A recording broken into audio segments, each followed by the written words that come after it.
Good afternoon, racing fans, and welcome to the second day of racing here at the Attica Independent Fair.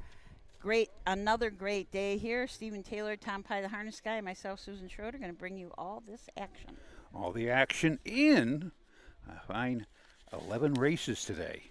Had great racing yesterday. We did. Track is in fantastic condition as it is today.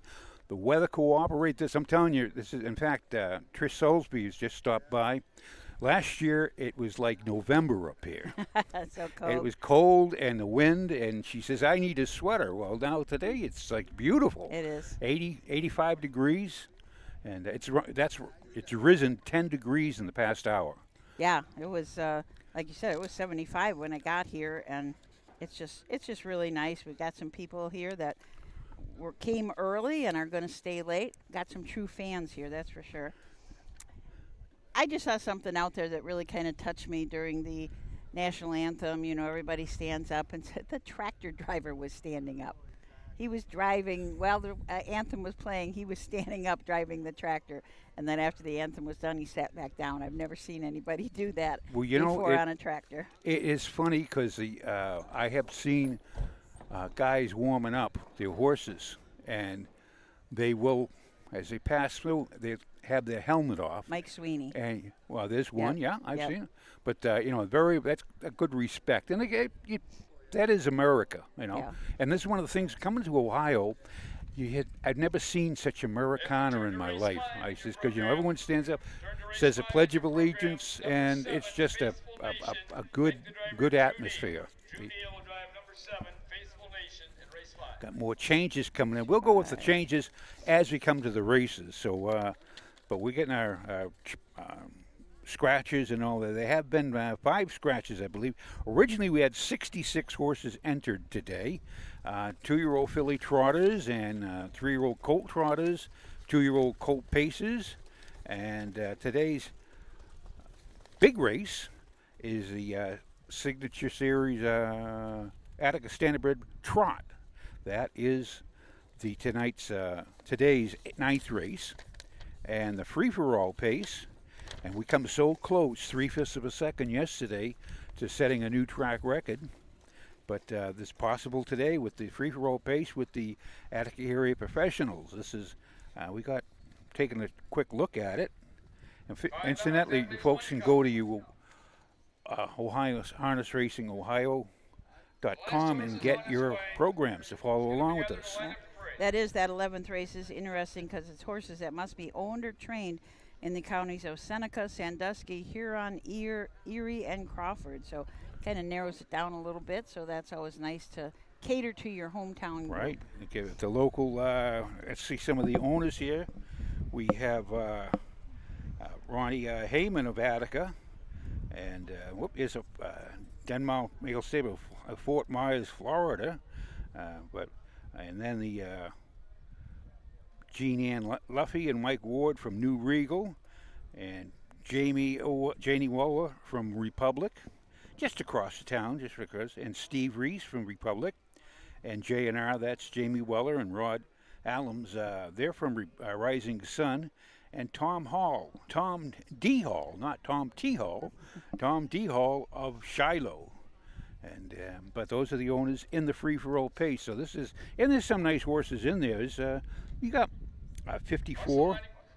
So that's going to be a good race. But we start out with today's first race, and here's the post parade with Bill Peters, our very.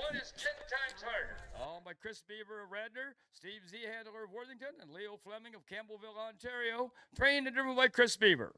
Number 2 is Magic Getaway, owned by J&R Racing of Rising Sun, Ohio, and Greg Kolakowski of Glenshaw, Pennsylvania, trained by Jamie Weller, the driver, Rod Adams Jr. Number 3 is Go Get the Money, owned, trained and driven by Rosie Weaver of Beach City. Number 4 is No Approval Needed, all by Ryan Stahl, Stephen Reese, and Matt Lambert of Republic, trained and driven by Ryan Stahl. Number 5 is Little Queenie, owned by Trish Soulsby of Powell, Ohio, Richard Schott of Delray Beach, Florida, trained and driven by Ronnie Gillespie. At number 6 is Little Flicka, owned, trained and driven by Greg Diamond of Bell, Florida. That's your field.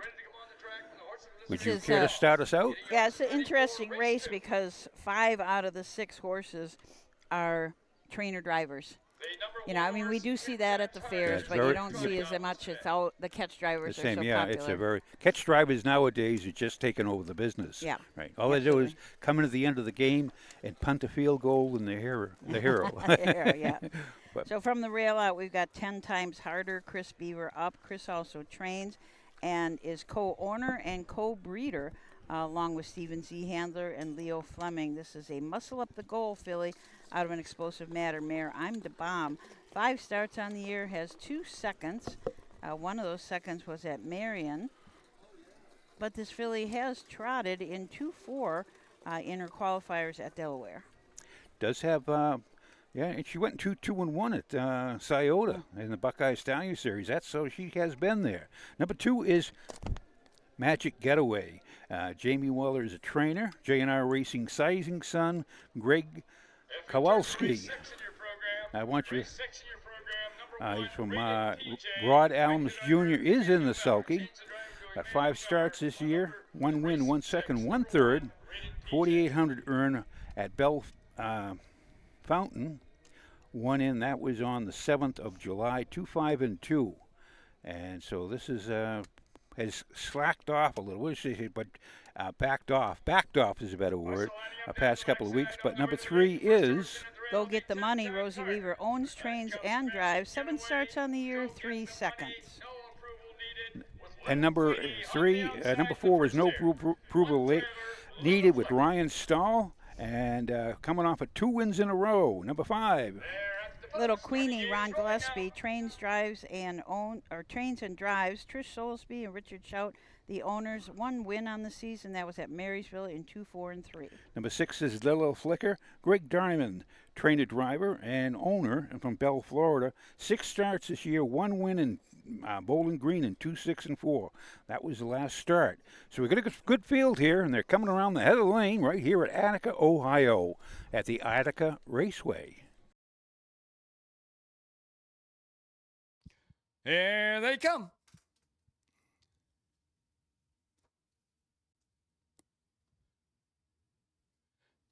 They're off and trotting. The first horse away at the rail is 10 times harder. On the outside, second is Go Get the Money. In between horses, third is Magic Getaway. At the rail, fourth is Little Flicka. Trotting up fifth, that's No Approval Needed. And the last horse is Little Queenie.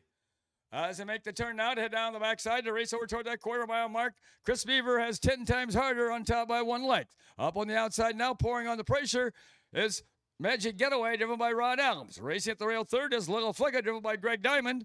Fourth is No Approval Needed, driven by Ryan Stahl. Fifth is Little Queenie, driven by Ronnie Gillespie. And the last horse after going off stride is Go Get the Money, driven by Rosie Weaver. First quarter was trotted in 32 4/5 seconds. As they race around that upper turn to come down past the stands for the first time, that's Magic Getaway now by 2 lengths over 10 times harder. Racing up on the outside third is Little Flicka. At the rail fourth is No Approval Needed. Off stride went Little Queenie. Now taking over fifth is Go Get the Money. Coming down to the half-mile mark. That's Rod Adams and Magic Getaway bringing the horses down to the half. Pouring on the pressure on the outside second, there was Little Flicka. At their third is 10 times harder. Moving up fourth is No Approval Needed. Fifth is Go Get the Money with Little Queenie sixth. The half was trotted in 104 3/5. As they round the turn now to head down the backside to race over to that 3/4 mile mark. That's still Magic Getaway along the rail with the lead. On the outside second is Little Flicka. Moving up on the outside third now is No Approval Needed. Fourth at the rail is 10 times harder. Then comes Go Get the Money and Little Queenie. Going to the 3/4 mile mark. That's Magic Getaway with the lead. On the outside second now is No Approval Needed. Between horses third is Little Flicka with 10 times harder right there fourth. 3/4 in 135 3/5. As they race around that upper turn to head for pay dirt. That's No Approval Needed on the outside, and Magic Getaway along the rail. They're only heads apart with an eighth of a mile to go. As they turn for home, that's No Approval Needed on the outside. Magic Getaway at the rail. Magic Getaway and No Approval Needed as they race through the lane. Magic Getaway and No Approval Needed. It's going to be Magic Getaway, and here the outcome. No Approval Needed up for second. Up for third is 10 times harder. 1 mile and 2:05 4/5. Last quarter 30-1, and that was 2-4-1 just for fun. That was Magic Getaway, Rod Adams Jr. Good mile. on the last half, and 101-1. 2-year-old filly trotters. Ryan That- Stahl and no approval needed really gave him I was Looked him in the eye. Yeah, looked him in the eye. It was really a tight finish. We're quite a ways off the finish line, so we're not sure how close that was, but it looked to me like it was pretty darn close. It was everything, at least I say, is unofficial. Susan has Yeah. a better eye than I do. I always say unofficial. I've been wrong many times. Yeah, it looked like Magic Getaway is second win of the year out of just 6 starts. Pushes earnings up to close to $7,000, I think.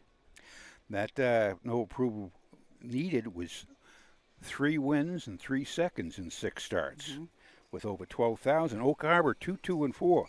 So it's a good race here, well matched, and they showed it at the end of the mile. Head to head, toe to toe, stride to stride. It's like a couple of horses made breaks, but most of them stayed flat, which is always a really good thing. I think that was probably I don't believe that Chris Beaver's horse made a break. He has been running a little bit in the last 2 starts, so it's nice to have a flat mile. Number 2, Magic Getaway, owned by J&R Racing and Greg Kowalkowski, trained by Jamie Weller, and driven to victory this afternoon by Rod Adams Jr. The blanket for this race is courtesy of Attica Fair.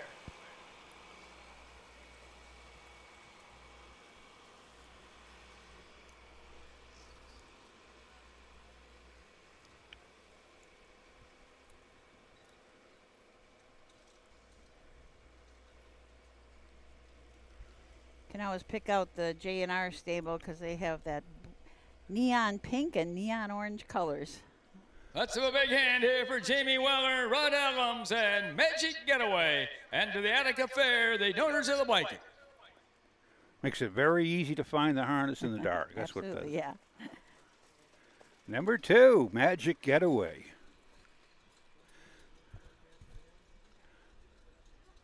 Got a nice new fly sheet.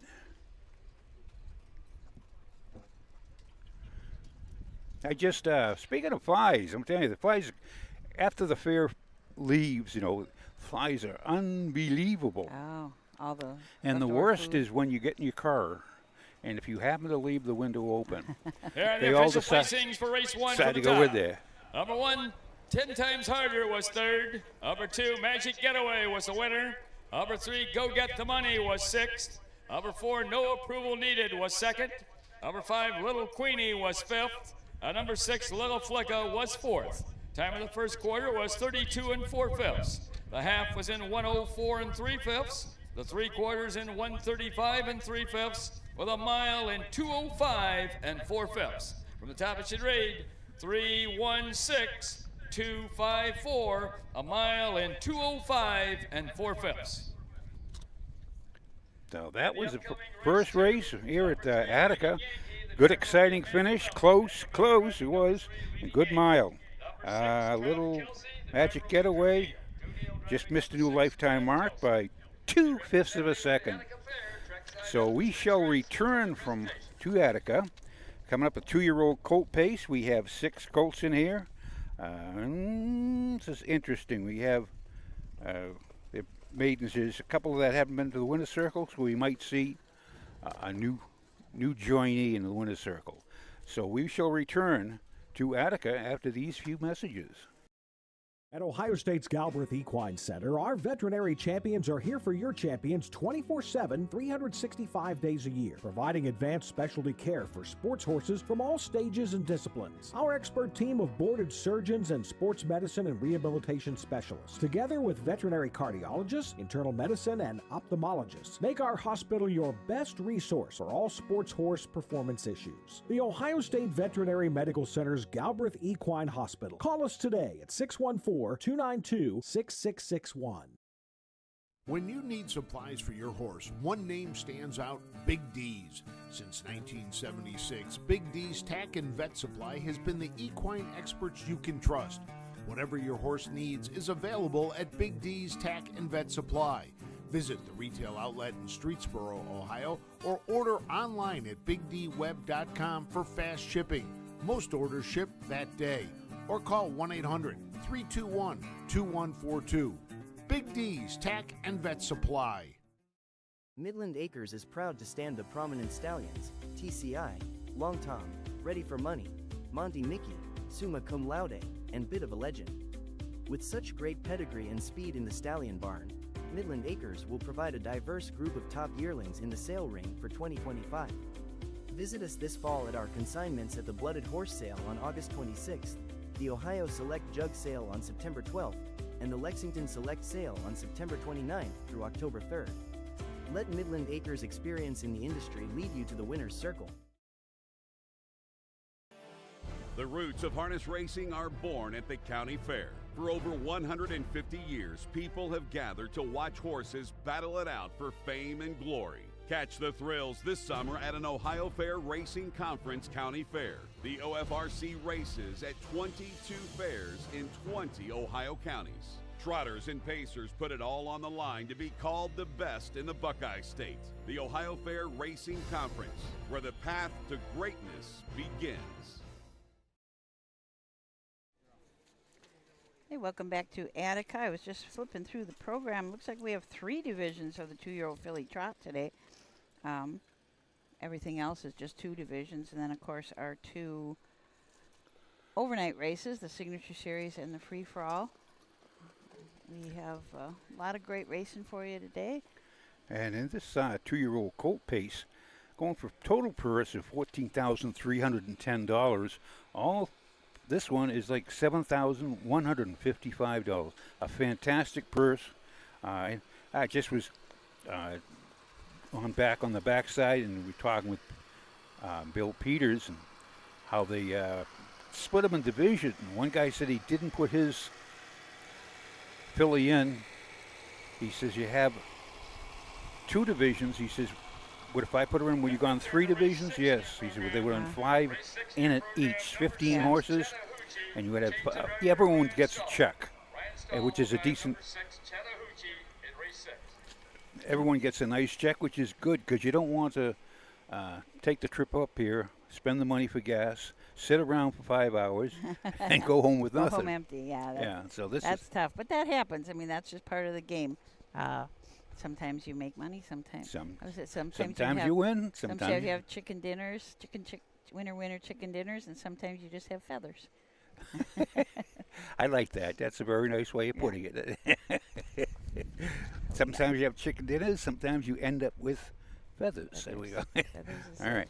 Incidentally, here at Attica Raceway, they have the dirt bikes. That's what they race here. Is that it, dirt bikes? And they have a great crowd. If you look, as you can see, the infield, which I looked. Now, this is a half-mile track, right? Mm-hmm. And it's been here since 1878. But that infield, the dirt track with its banks, I looked it up. It was opened in 1988. So that's been there for almost 40 years. Yeah. Almost 40. Yeah. And it is a 1/3 of a mile track. Okay. Now, when they first started a lot of the half-mile tracks, before they built the half-mile tracks and harness racing needed the bigger track, a lot of them raced on 1/3 of a mile tracks. In fact, when we'll be going down to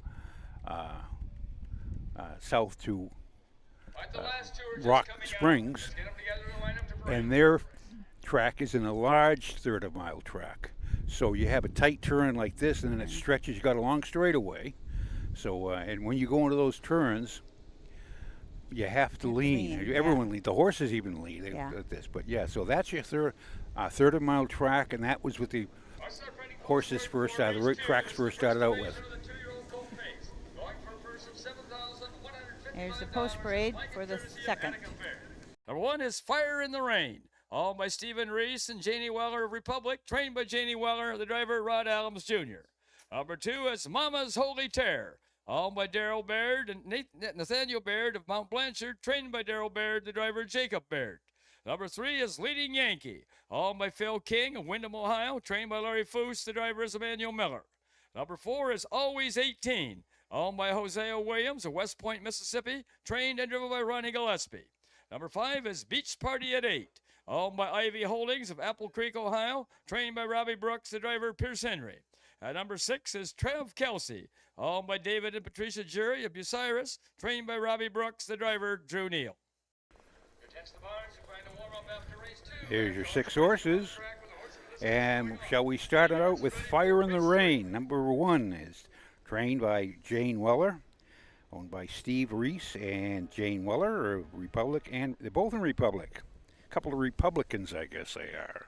But this is a nice colt by Catch the Fire out of Cold Mist by McCardle. 3 starts, 1 win, 1 third.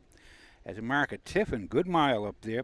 59-4 last week at the Summit County Fair. Went in 58-1. Finished third, beating a length and 3/4. That mile went in 57-4. This is a nice colt. Nice gelding. Rod Elms Jr. is in the sulky. And this was an Ohio Select yearling for $9,000. Number 2.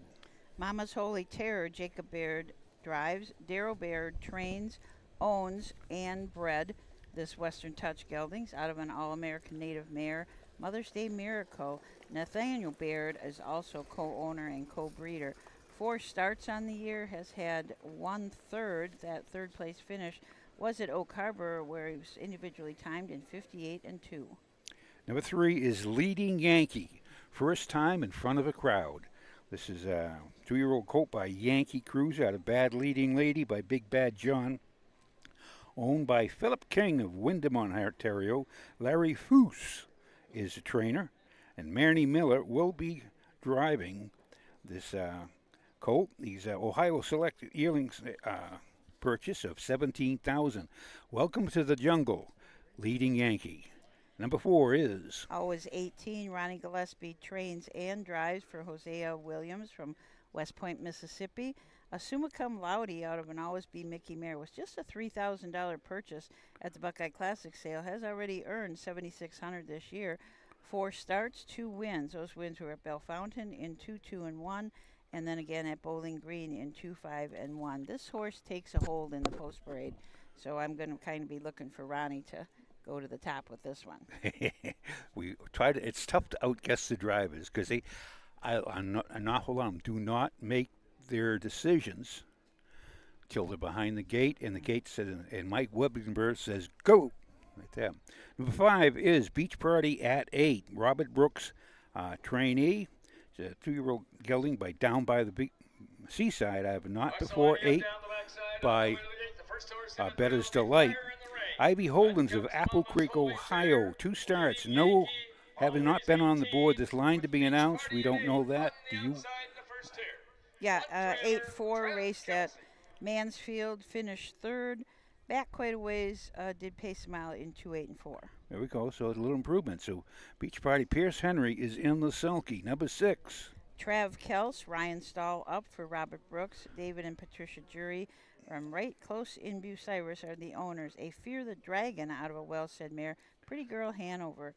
3 starts on the year, a 2nd and a 3rd. That 2nd was at Bowling Green in 2-5-3. Had a nice mile at Tiffin, was back quite a ways, but was individually timed in 2-3. Now that, just going on from Bucyrus, that Pretty Girl Hanover.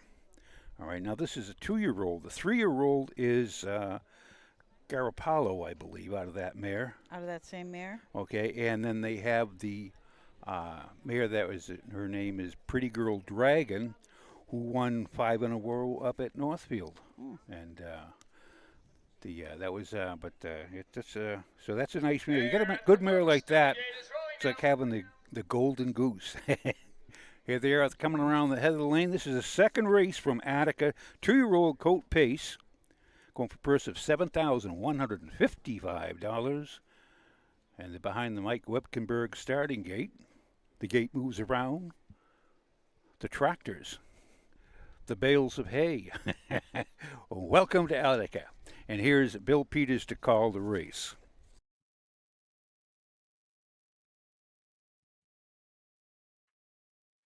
Here they come.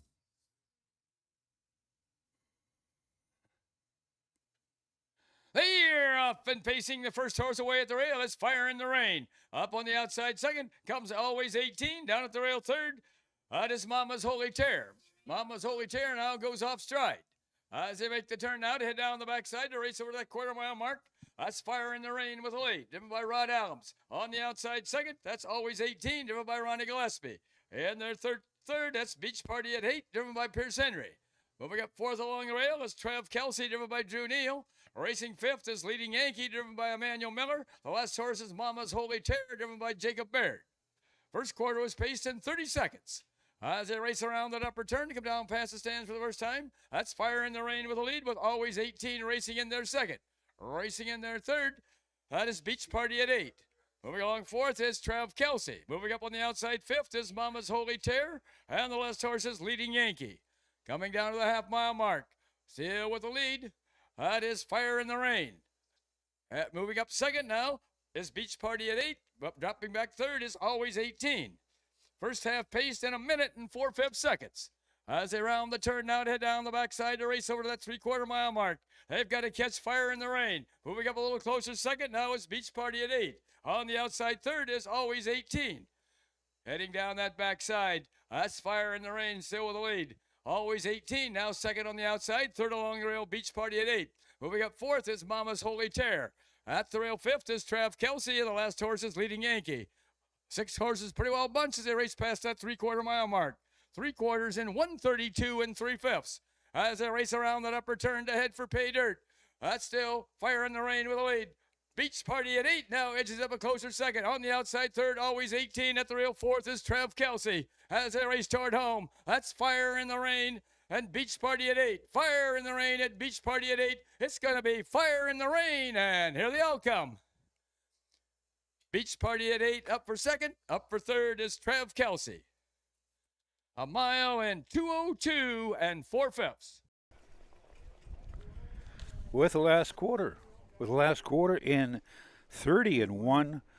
Very Fire in the Rain for Rod Adams Jr. Very impressive, well under control, and shows us why he got a mark of 5th of 1:59. In the last half and 2. For the mile in 2:02 4. Unofficial, of course, is 1, 5, 6. Fire in the Rain. Beach Party at 8 and Trev Kelsey. Looks to be Rod Allen's strategy today. Go to the top and just stay right there. Went gate to wire in the first race and gate to wire in here. Well, that's 2 out of 2. Go to the top and just don't stop. But that's Janie Weller, and of course Jamie Weller. Yep. Was the. It's all the family, though, as they say. Oh, the way Glenn Miller played. All those fans, those hit parade. G.R.O. LaSalle and Gray. Come on, Egas, you know who I'm talking about. Whoop, there goes Bam Weller on the move. By Stephen Reese and Janie Weller, trained by Janie Weller, and driven to victory this afternoon by Rod Adams Jr. The blanket for this race is courtesy of Attica Fair.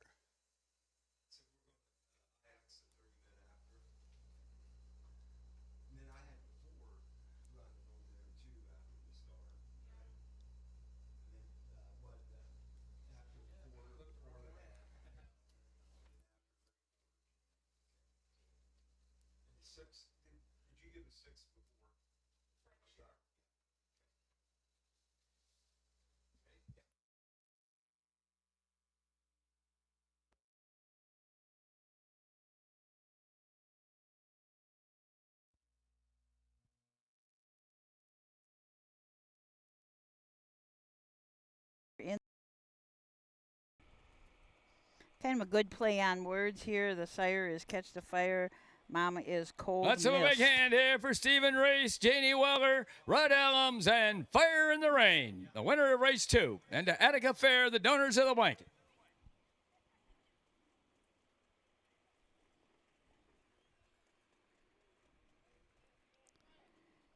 Okay, so we'll have the rundown for the second for you in just a moment.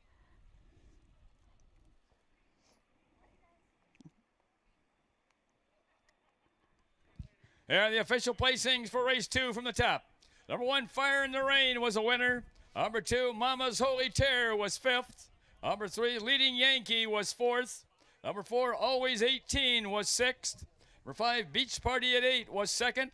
Number 6, Trav Kelsey was 3rd.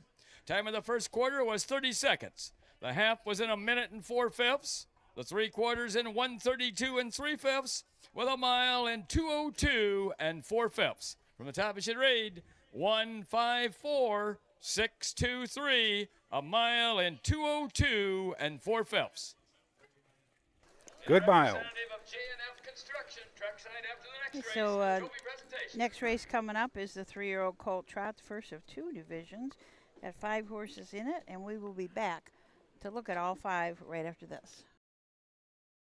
Volstead, Coach K Hanover, Slay, Ohio's top trotters stand at Dublin Valley Farms. Volstead's offspring include Sugar Instead, the 2023 Ohio 2-year-old Trotting Filly of the Year, and 2024 Ohio Sire Stakes winner Jurassic Hattie. Coach K Hanover, the son of world record holder Walner, and Slay, the son of Chapter 7, standing his first season at Dublin Valley Farms.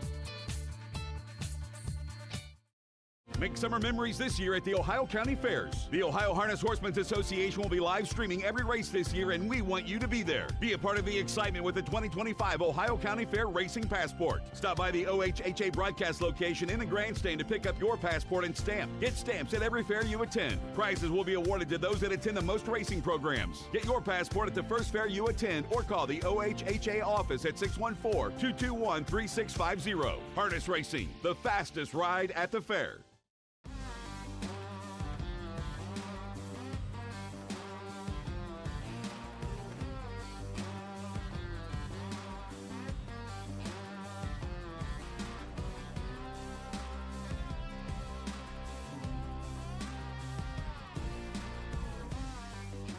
Do you want your horse to shine in the winner's circle? Feed DAC Oil. It makes a world of difference.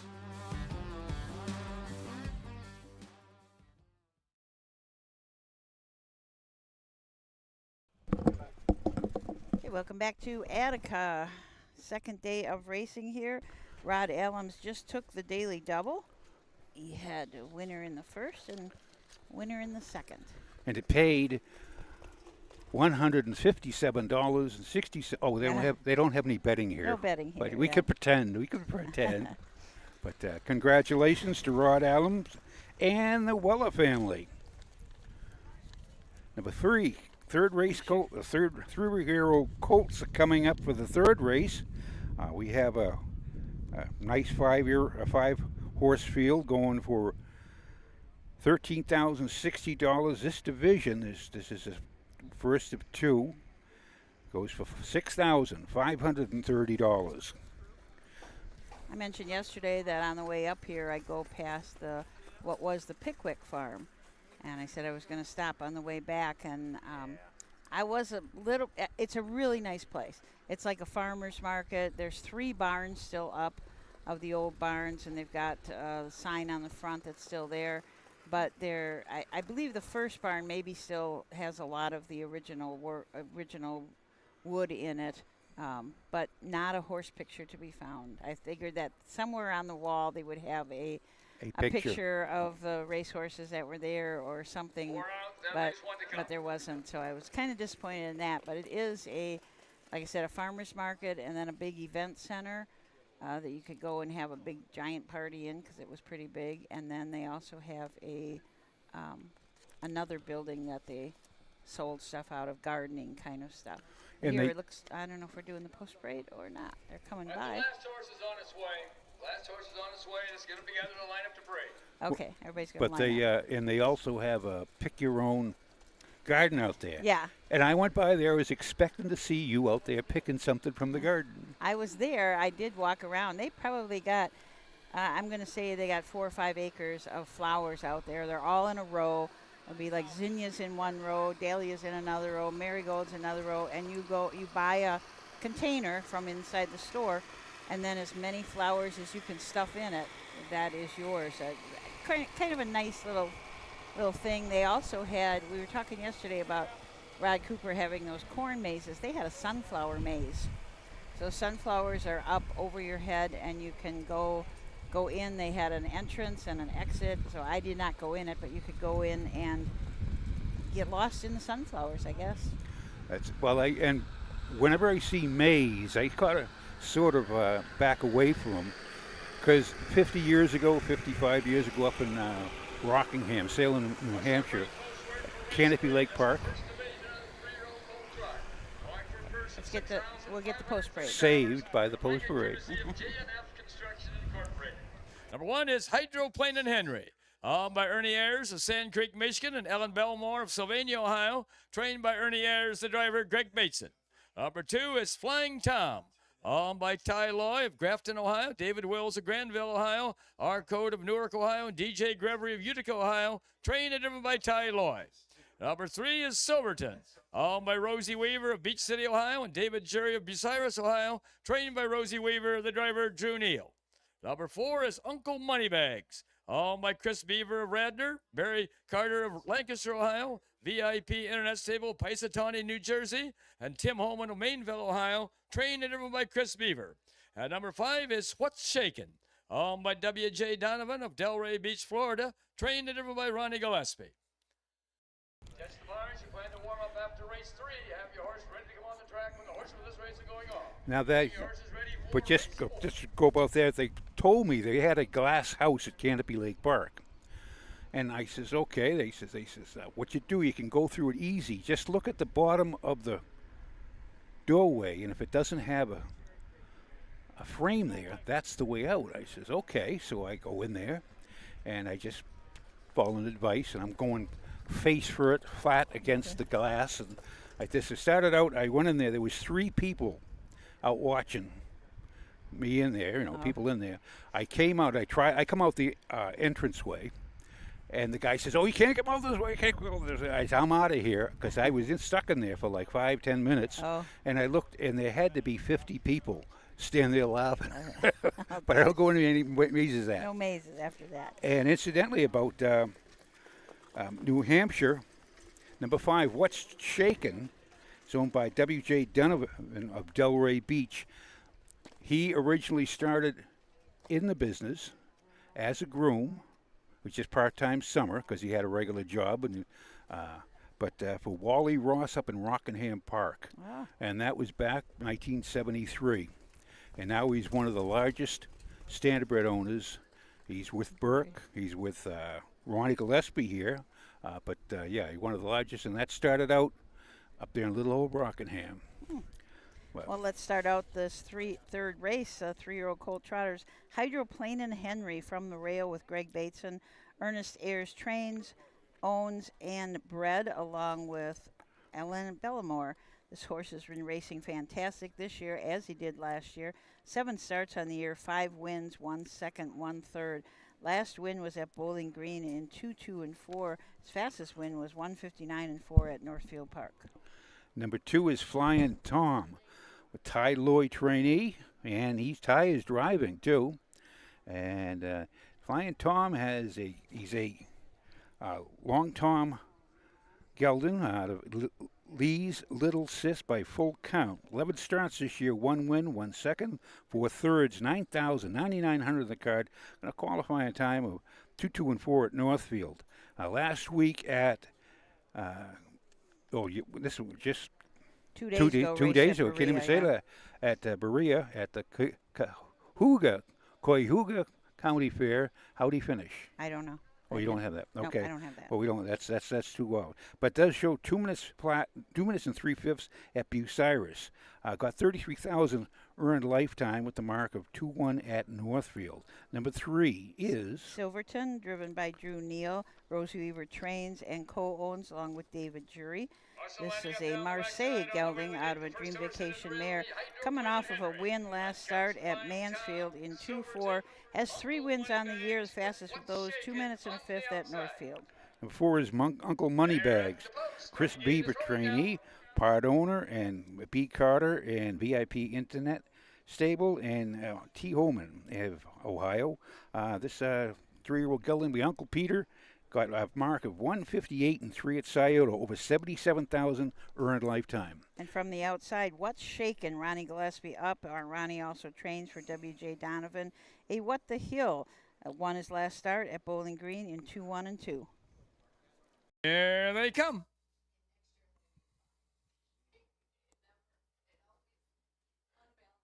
They're off and trotting. The first horse away in the middle of the track is Silverton. Down at the rail second is Hydroplane and Henry. Moving up third is Flying Tom.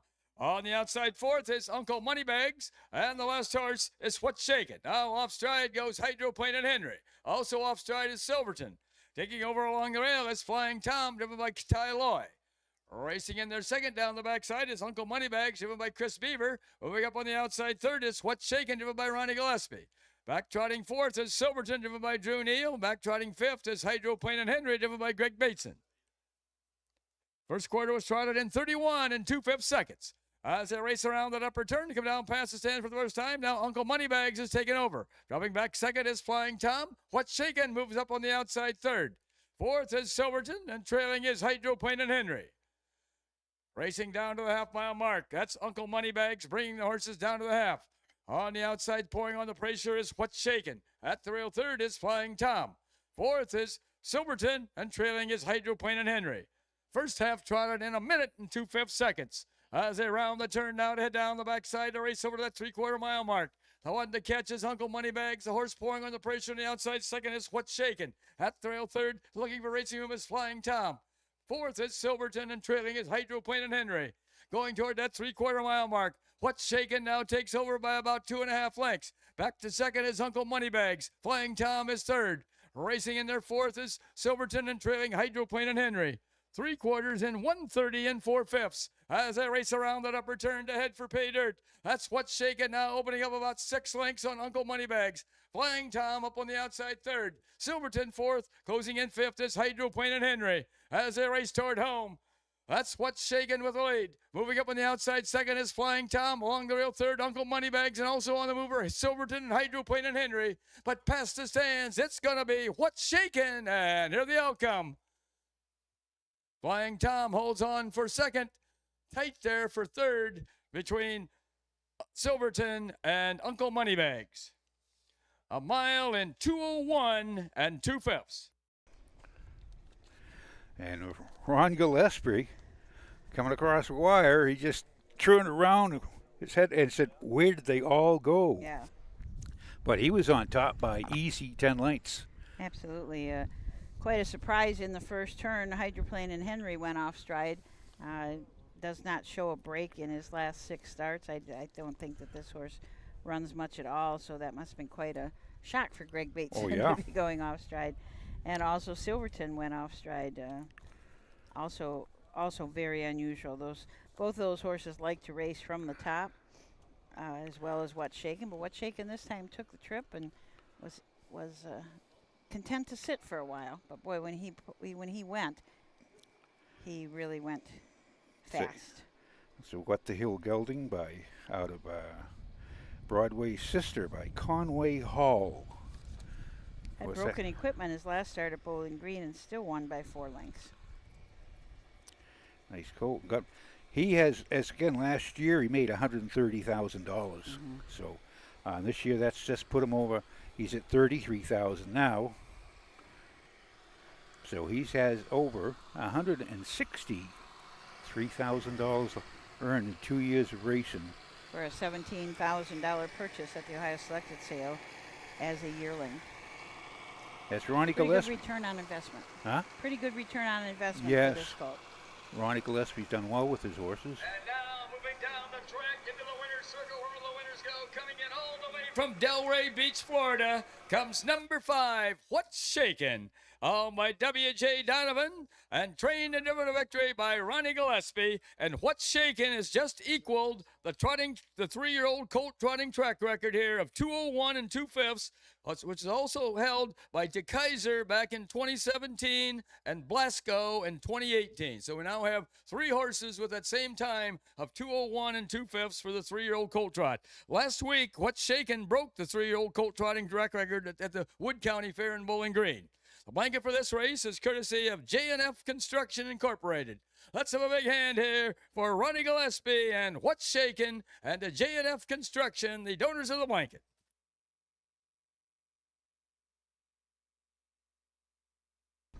Rigging, as Susan says, and as again, when you have a lot of rigging on, and some horses need it. They just, the way they go, they'll go every which way but loose, and just a confirmation. But the less equipment you can put on a horse, the better, because equipment's just weight, and any type of weight is always amplified when you go in full extension. So keep them plain, keep them simple, just like me. If possible. If possible. But as I said, you can't. It, that's for sure. Some of them, and the picture of just coming around that last turn at Delaware, the world record holder went in 151. He had a knee boot, leather knee boot on him, which goes right across the knee. And he had that spun around that he hit going through the turns. They usually hit with the knees in the turns. Falcon Sealster. Thank you. I remembered that. It's one of them Falcon horses, but he spun that knee, and I remember an old-time horseman says, "Can you imagine a horse hitting his knee that bad and still going in 51?" So that was a great mile. New track record for you. That's one. Tied the track record. Tied the track record. And I don't know if he was on top by 10, so. Yeah, nobody pushing him. That was for sure excellent. At the end. So next race coming up is the 4th. We've got 2 scratches in here. Poquito from the rail is a scratch. Oh, we didn't get the rundown yet. Okay, well, and Always Princess is a scratch in the 4th. Okay. So keep an eye on, and 1 driver change. Manny Miller will drive the 2 Lynn Range. So those are our changes for the 4th.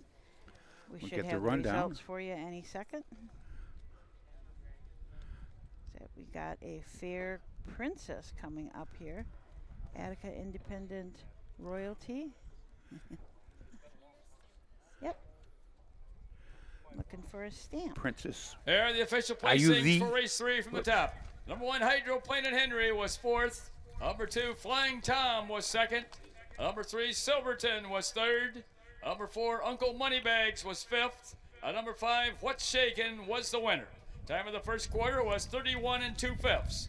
The half was in 1 minute and 2/5. The 3/4 in 1:30 4/5, with a mile in 2:01 2/5. From the top, it should read 4, 2, 3, 5, 1 on the bottom. The mile in 2:01 2/5, equaling the track record for 3-year-old colt trotters. In the upcoming race 4, there you go. Once again, equaling the track record for 3-year-old colt trotters.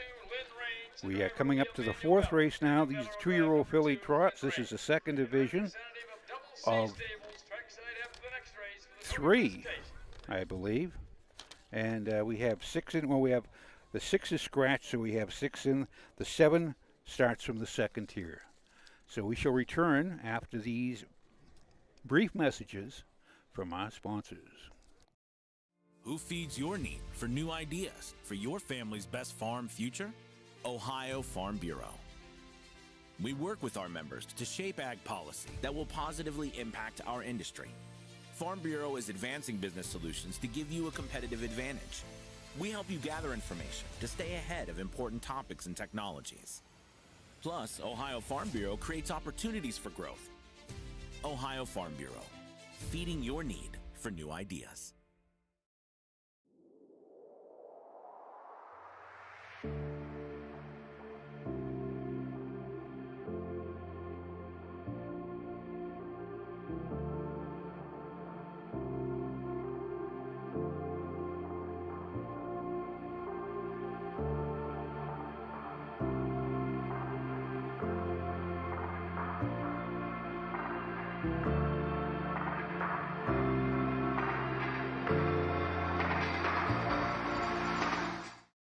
Hey kids, we invite you to join the Backstretch Buddies Club, a fun and free club for kids 12 and under who love horses and wants to be a part of harness racing in Ohio. Once you've signed up, you will be able to join Willie Winnett and exciting adventures and receive awesome surprises.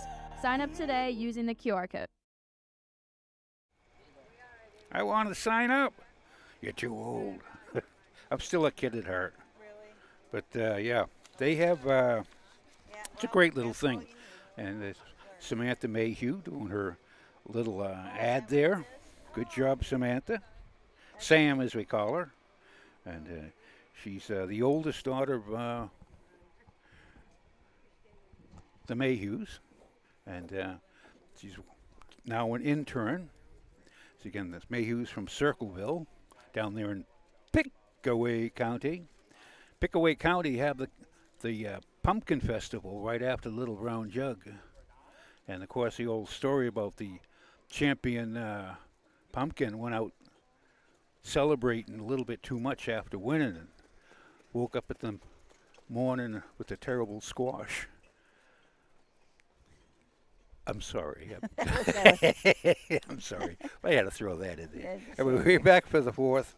And as Susan is, there we go. We'll start out. Let's see. We got the 2-year-old fillies. Got nice. He's only 5 in it now because one is scratched as well as a sixth. So I wanted to just mention I heard that the commercial for the Backstretch Buddies, and just a fun thing for kids to do.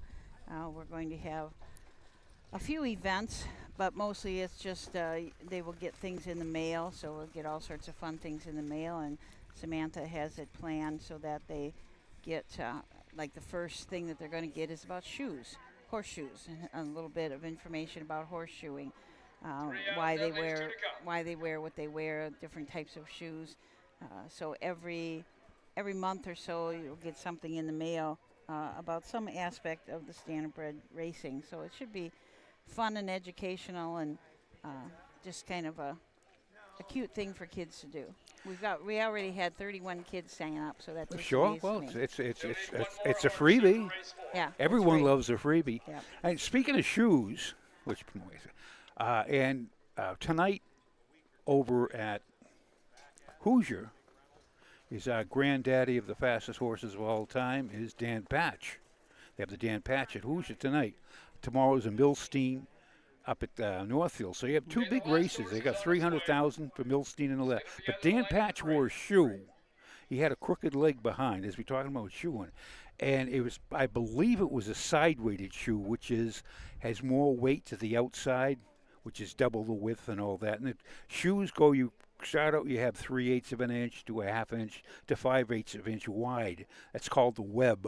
And then you, you'll have a toe-weighted shoe, which puts more weight to the front. It's a good trotting man knows their shoes, and they'll just, and that's why you'll see some of these out here, with no boots on, because they got them balanced perfect, where unfortunately the other horse can't get balanced, right, because of confirmation or that.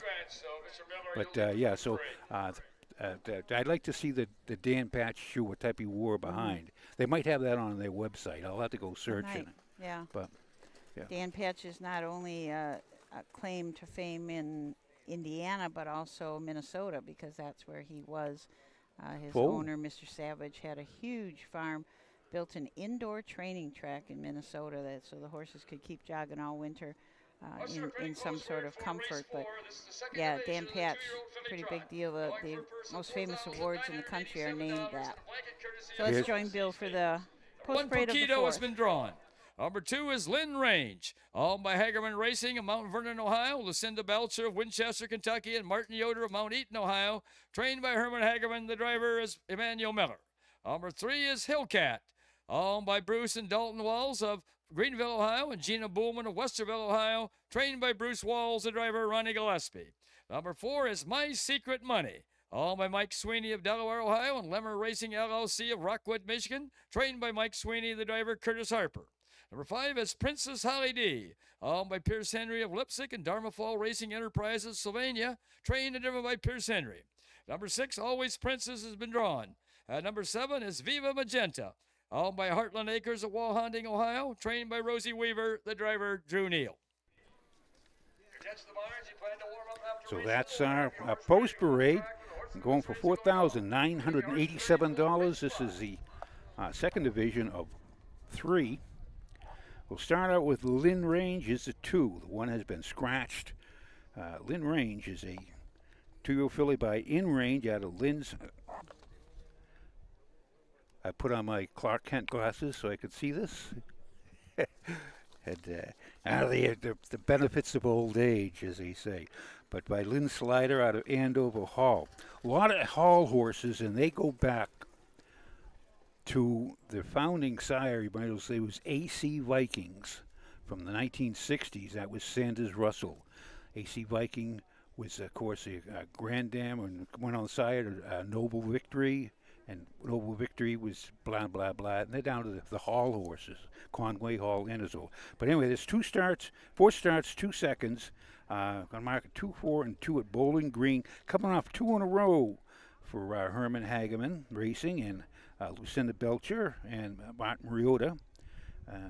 Manny Miller is in the sulky. Number 3 is Hillcat. Ronnie Gillespie Ronnie Gillespie drives for trainer Bruce Walls. Bruce Walls, Dalton Walls, and Gina Bowman all own this What the Hill fillies out of a Dewey Cheatham and Howe mare, Marcella Hall. 4 starts on the year, 1 second, 2 thirds. Last start out, finished 3rd at Bowling Green, just back by a neck, so really close. Ronnie drove her that night, and she also finished 2nd at Paulding, our very first fair of the year. Was timed in 2:10 and 4. Before is My Secret Money. Filly by Ready for Money out of Muscle Secret by Muscles Yankee. 6 starts this year, 2 wins, 3 seconds. That's 5 first to second. 1 up at Oak Harbor and 2, 5, and 1. 7,400 on her card. She has Curtis Harper is in the sulky for trainer Mike Sweeney, owner Patrick Sweeney, and Lemire Racing Stable. Coming off 2 seconds and a win. And from the 5-hole on the outside, Princess Holly D. Pierce Henry owns, trains, and drives along with Darmafall Racing Enterprises a Marseille with just 2 lifetime starts. 6 is scratched, and the 7 Viva Magenta Drew Neal up for Rosie Weaver and Heartland Acres. 7 starts on the year, 3 wins. The fastest of those wins, 2, 2, and 3 at Piketon. Here they come.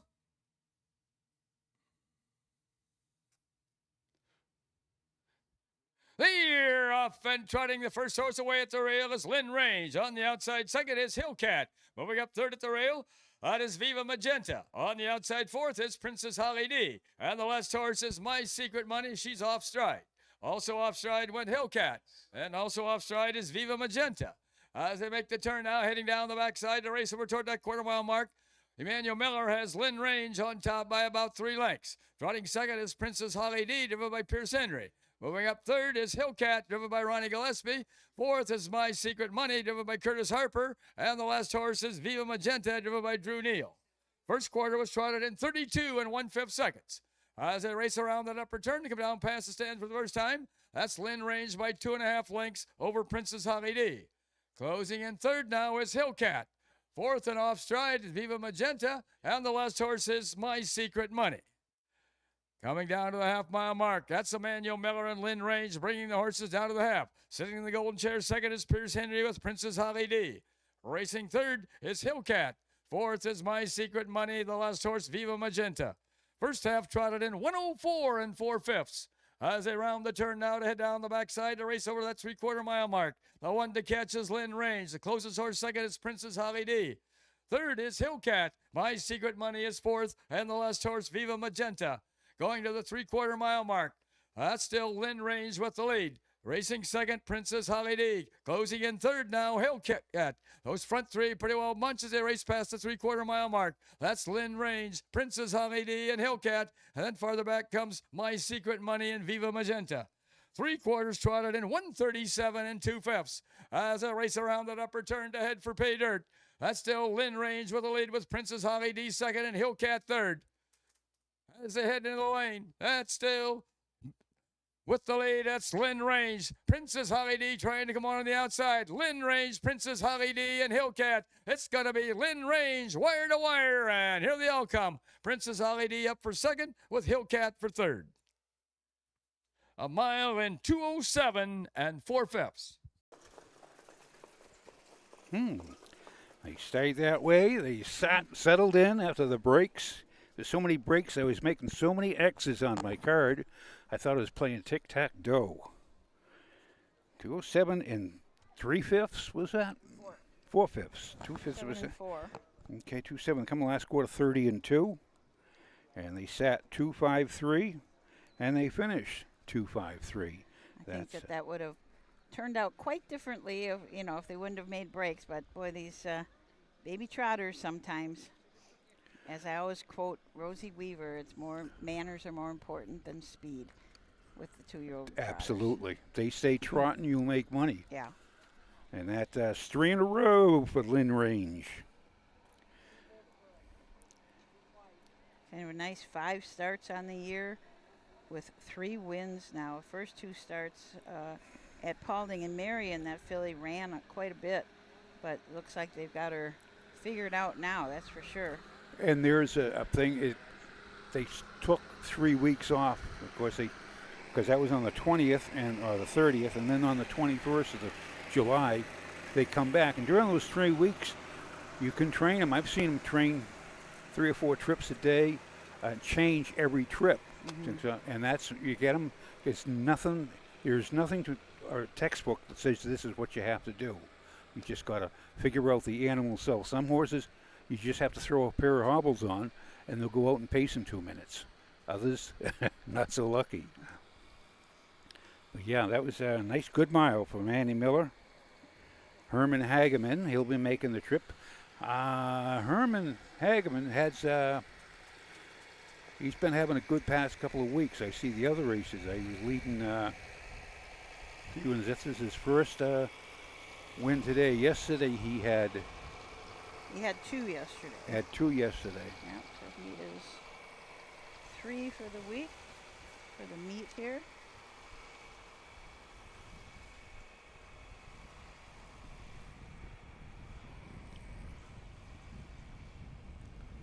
Manny Miller's first win of the meet. And now moving down the track into the winner's circle where the winners go. Coming in from Mount Vernon and Mount Eaton, Ohio, and Winchester, Kentucky, comes number 2, Lynn Range, owned by Hagerman Racing, Lucinda Belcher, and Martin Yoder, trained by Herman Hagerman, and driven to victory this afternoon by Emmanuel Miller. The blanket for this race is courtesy of Double C Stables. I don't believe that filly wears a head check. Unusual for a 2-year-old filly not to have a overcheck on, but she does not. Another terrain Zickaman. That is a nice looking little filly, nice little black filly. A little star on the forehead. Lots of people. Let's in the have a big winner's circle. hand here for Emmanuel Miller, Lynn Range, and Double C Stables, the donors of the blanket. Yeah, she is. She does have a tie down on, but she does not have an overcheck. Unusual.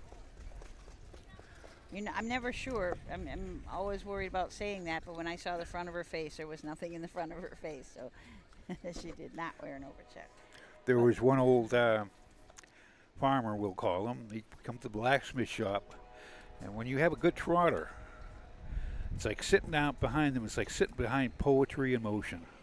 It's just the feel, it's the sway, and you can almost play music the way they go. And but he came in, he said to the blacksmith, he says, you got to do something. This filly's swinging her head too much, which is, that's their the rhythm. Official placings for race 4 from the top. Number 1, Paquito had been drawn. Number 2, Lynn Range was the winner. Number 3, Hillcat was 3rd. Number 4, My Secret Money finished 4th, was placed 5th for an extended break. Number 5, Princess Holly D was 2nd. Number 6, Always Princess had been drawn. Number 7, Viva Magenta finished 5th, was placed 4th. Time of the first quarter was 32 1/5. The half was in 104 4/5. The 3 quarters in 137 2/5, with a mile in 207 4/5. The top it should read, scratch, 1, 3, 5, 2, scratch, 4 on the bottom, the mile in 207 4/5. In the upcoming race 5, number 7, Faithful Nation, the driver will be Drew Neal. Drew Neal will drive number 7. So we're coming up to race 5 already, Susan Schroeder. Steve is sitting there. Steve Taylor is sitting there fanning the control board so it doesn't heat.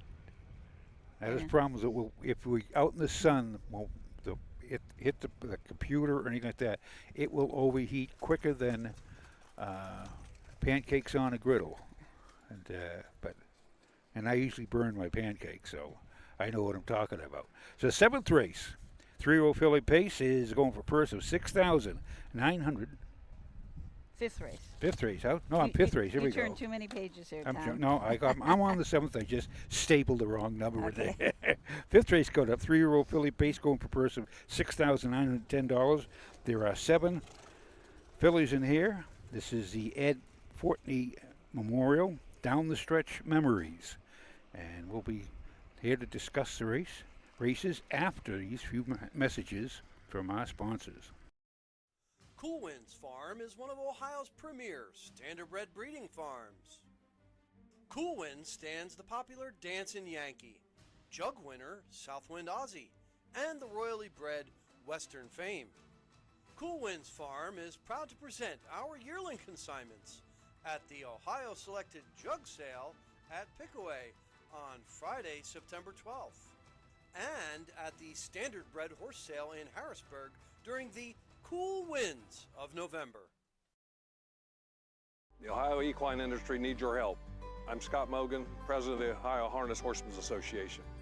With over 300,000 horses in Ohio, the economic impact of the equine industry in the state is over $2.8 billion.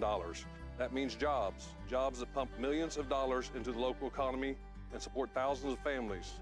For Ohio's equine industry to remain strong, we need to send a clear message to our legislators about the important role that the agricultural small businesses play in Ohio's economy. To do that, we need your help. PACER, the Political Action Committee for Equine Racing, helps support and inform on issues that could positively affect Ohio harness racing. Please consider a donation to PACER.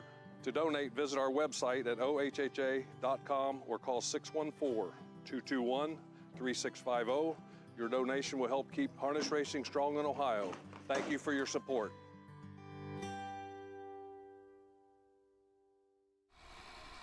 One thing I wanted to mention, I want to talk about PACER because that's so important. Even if you can send in $5, $10, whatever you feel inclined to send in, it really is a help to the industry. We want to keep our name and our mission in front of the legislators, and that is the way to do it.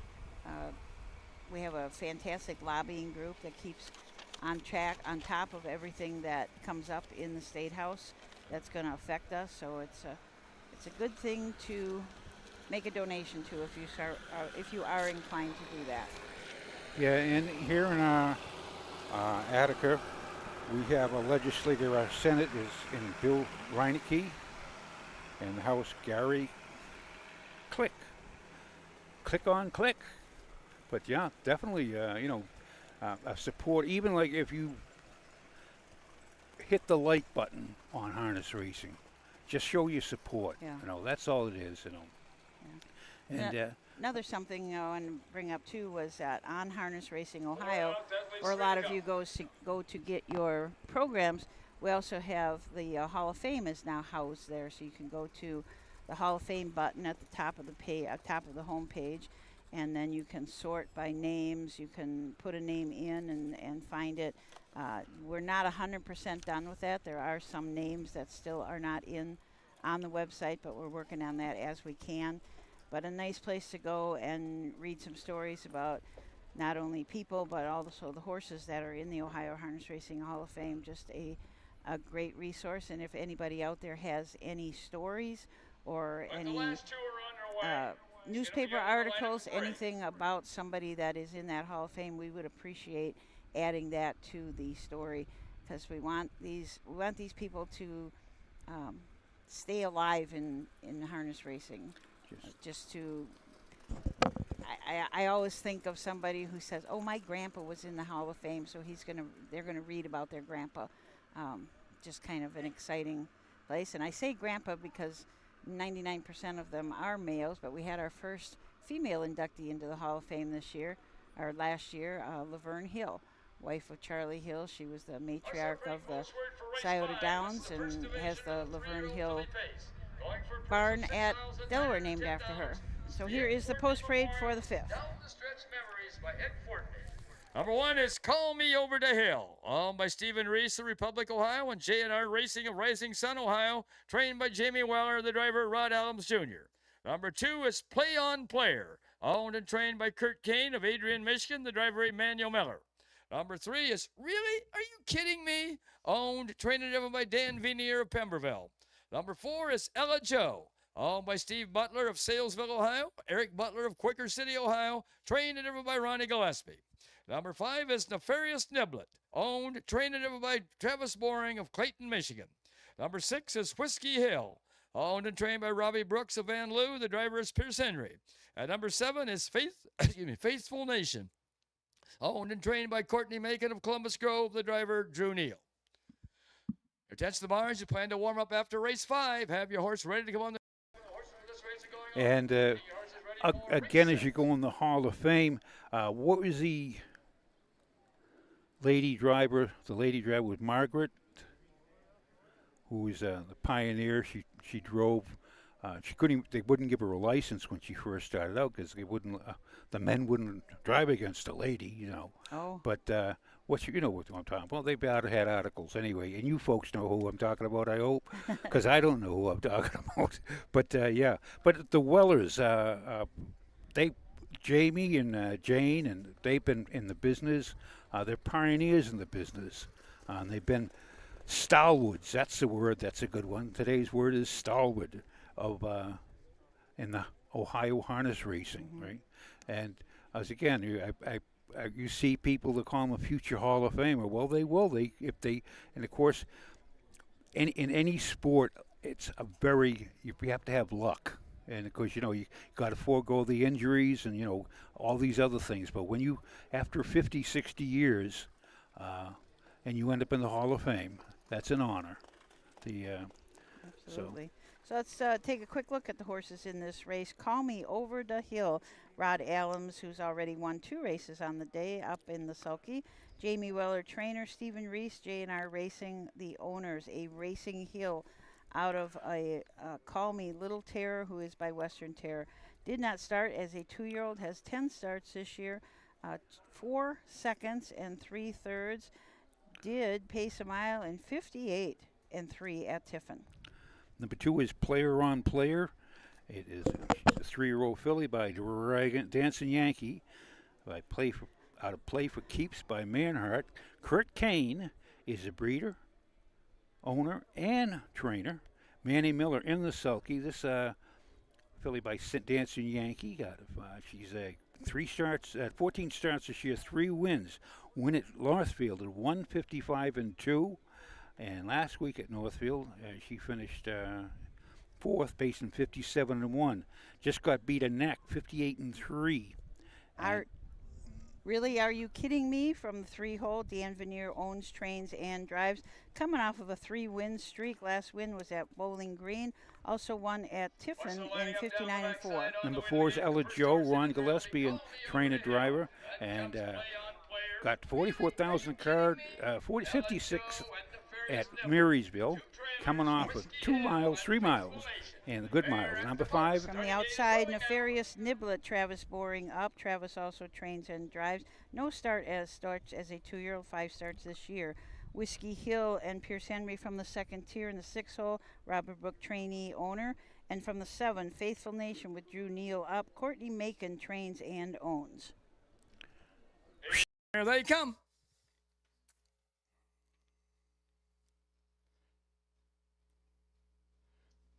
They're off and pacing the first horse away is Play on Player. On the outside second is Really? Are you kidding me? Along the rail third, that is Call Me Over the Hill. On the outside 4th is Ella Joe's. 3 wide is 5th is Nefarious Niblet. At the rail 6 is Whiskey Hill. And the last horse is Faithful Nation. As they head down the backside to race over toward that quarter-mile mark, Emmanuel Miller has Play on Player with the lead by a length. Racing in their second is Really? Are you kidding me? Driven by Dan Vinier. 3rd is Ella Joe, driven by Ronnie Gillespie. 4th is Call Me Over the Hill, driven by Rod Adams. 5th is Whiskey Hill, driven by Pierce Henry. 6th, Nefarious Niblet, driven by Travis Boring. And the last horse, Faithful Nation, driven by Drew Neal. First quarter was paced in 29 and 1/5 seconds. as they race around that upper turn to come down past the stand for the first time. That's Play on Player by a length and a half over. Really? Are you kidding me? With Ella Joe in their third. Coming to the half-mile mark, that's Call Me Over the Hill fourth, Whiskey Hill fifth, Nefarious Niblet sixth, and last is Faithful Nation. Past the half-mile mark, that's still Play on Player with a lead. With really? Are you kidding me? Right there second, and Ella Joe on the outside third. First half paced in 59 and 4/5 seconds. As they round the turn now to head down the backside to race over that 3/4 mile mark. The one to catch is Play on Player. At the rail second, that's really? Are you kidding me? Ella Joe now takes over second on the outside and back to third. It's really? Are you kidding me? Or on the move on the outside fourth is Call Me Over the Hill. At the rail fifth is Whiskey Hill. Then comes Nefarious Niblet and Faithful Nation.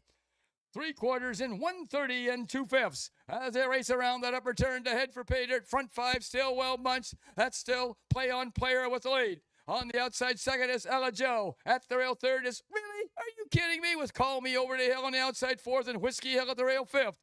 As they race toward home, that's Play on Player and Ella Joe. Play on Player at the rail and Ella Joe on the outside. Play on Player and Ella Joe. Play on Player and Ella Joe. It's Play on Player. Ella Joe up for second with really? Are you kidding me? Up for third. A mile in 1:59 and 2/5. Good mile. 59 and 2. 1:59 and 2. And that was Last quarter in 29 seconds. Play on Player and Manny Miller. This horse's fourth win of the year. Fastest win was at 1:55 and 2 at Northfield Park, and just 3 starts back, one at Oak Harbor in 58 and 4. So good mile. Play on Player. That's win number 4 out of 15 starts. Pushes the earnings over 20,000 this year, and over 42,000 lifetime. nice tight finish. There was quite a few. I thought I couldn't tell if Ella Joe was going to get there or not, but just could not quite take on Player. Yeah, coming last quarter in 29 flat. I think that's one of the fastest last quarters we've had of the whole week, the whole meet. Unofficially, Play on Player, your winner. Ella Joe second. Really, Are You Kidding Me third. And Call Me Over the Hill fourth. That's what I came up with. Really? Are you kidding me? Yeah. Bill Peters does have fun with that name, and he's gotten to say that name a lot over the past couple of years. Is Really, Are You Kidding Me? 22 starts, racing mostly at the fairs with 9 wins. So he's had a lot of chances to call. Really, Are You Kidding Me? The crowd likes it. They really like it when he says that. Is that Kurt Kane? That's Kurt Kane. And now moving down the track into the winner's circle where the winners go. Coming in from Adrian, Michigan comes number 2, Play on Player. Owned and trained by Kurt Kane and driven to victory by Emmanuel Miller. And Emmanuel's tire marks are still there from race 4. The blanket for this race is given in memory of Ed Fortney, the down the stretch memories man.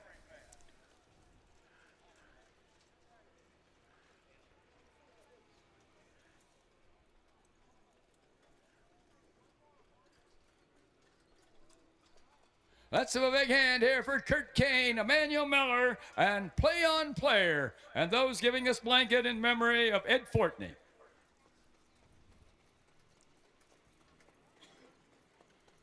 Good mile. 59 and 2. That is the 7. How many you've had? 4 for the meet? Sub 2 minute mile. I don't know. There it is. I lost my little cheat sheet. There's it. Yeah. Get the chart. You got the chart. Need that.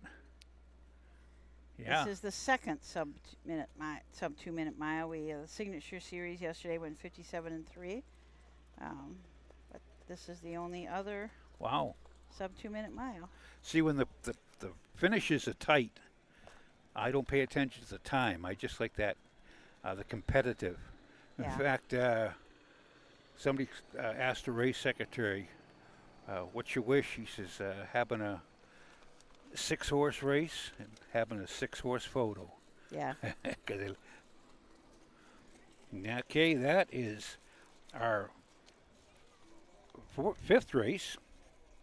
We got to get the rundown. Our winner was Play on Player. There are the official placings for race 5 from the top. Number 1, Call Me Over the Hill was 4th. Number 2, Play on Player was the winner. Number 3, Really? Are you kidding me? Was 3rd. Number 4, Ella Joe was 2nd. Number 5, Nefarious Niblet was 6th.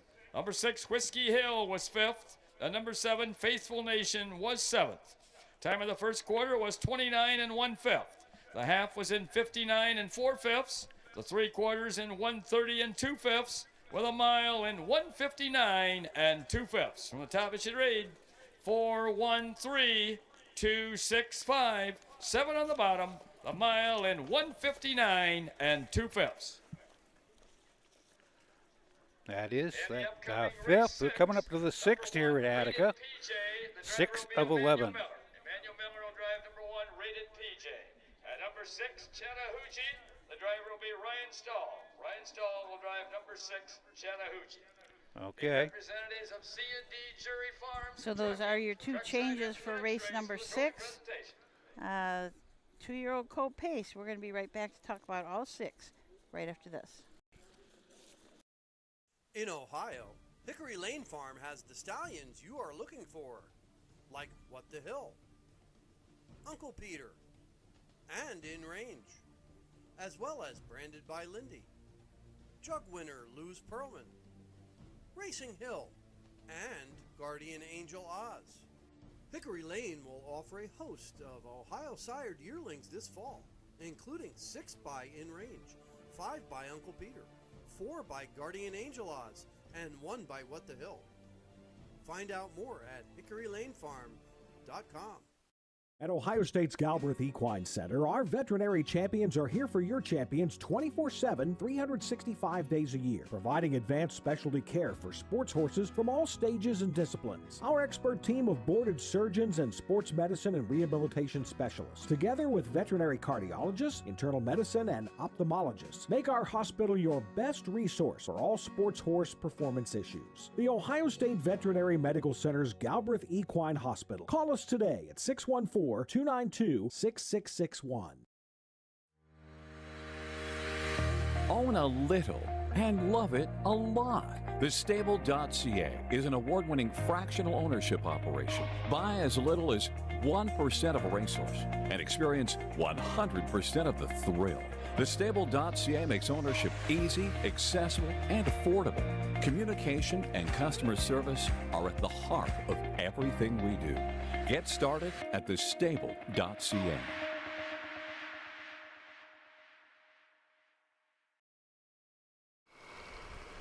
We're back.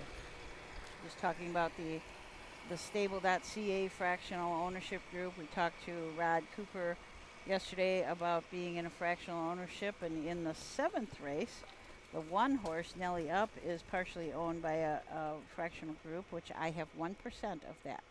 So Nelly Up is 1% mine, but it's fun. She's rich too. So if anybody ever wants to get into a fractional ownership and just have a couple little percentages to get your feet wet, see what it's like. It's an easy way to do it, and it's fun. Absolutely. It's a safe way to do it because you never know. These horses do not come with guarantees. Yeah. You know, you never know you can pay. And I've had $100,000 horses, 4 or 5 of them that I rubbed.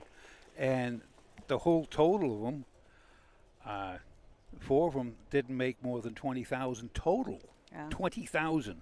But in fact, one Weeping Cherry, she was a foal in 1974. She cost $115,000. At that time, she was the highest priced trotting filly ever, equal to approximately about $600,000 today. A lot of pressure, but she trained down great, but she hit the proverbial brick wall in 2.5. Could not go faster than 2.5. But so even though Tom just told you that terrible story no, not just no, I'm just saying nothing is guaranteed. Yeah, so you know, but the best way is with the fractional ownership, and because you know you can get the can get horses that cost $20,000, $10,000. You can see them there, but they don't know the price tag on them. Okay, so to go in and to get involved with the high price, that's the best way to do it.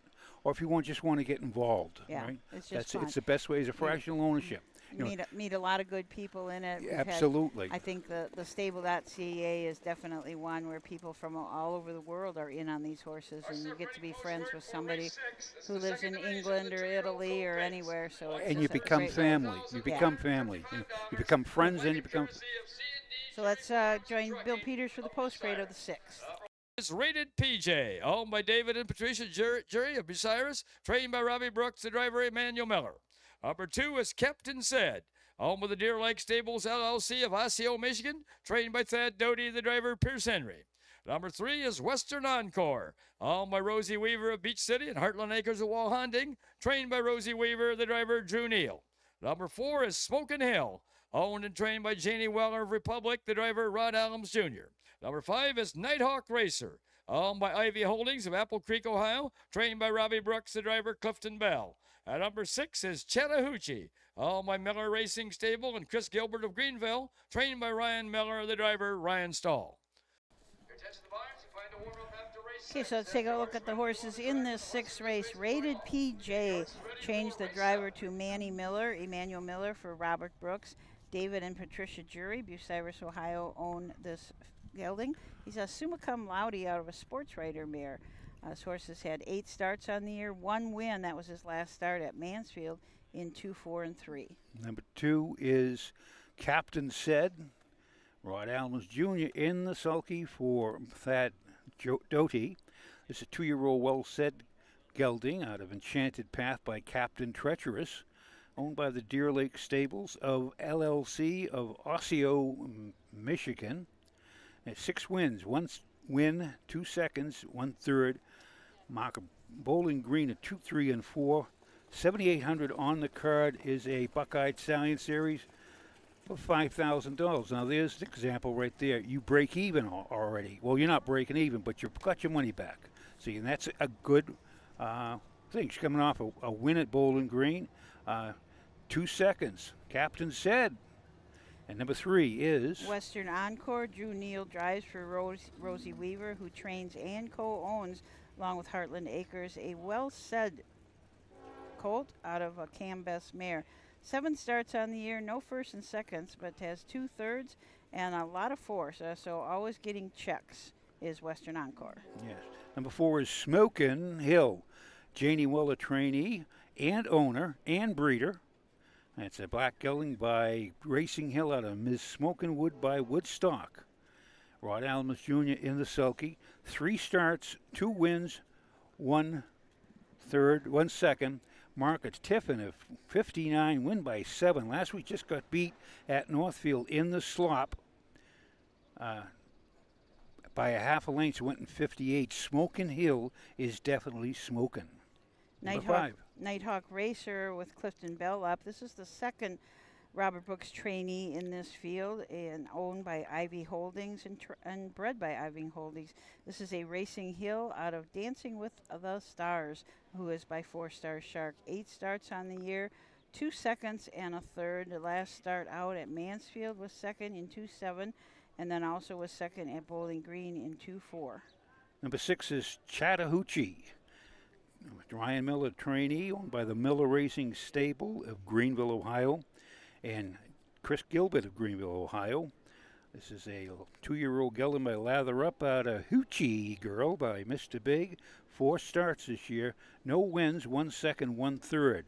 Made a break last week. That's the does show another break, but has paced at Hoosier Park in 57-4. So got the speed, and Drew Neal in the sulky.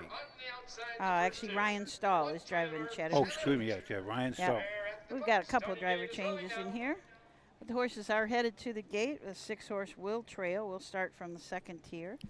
That's always, sometimes when the horses have not started from the 2nd tier, they get a little confused back there. They want to know why they're not up on the gate.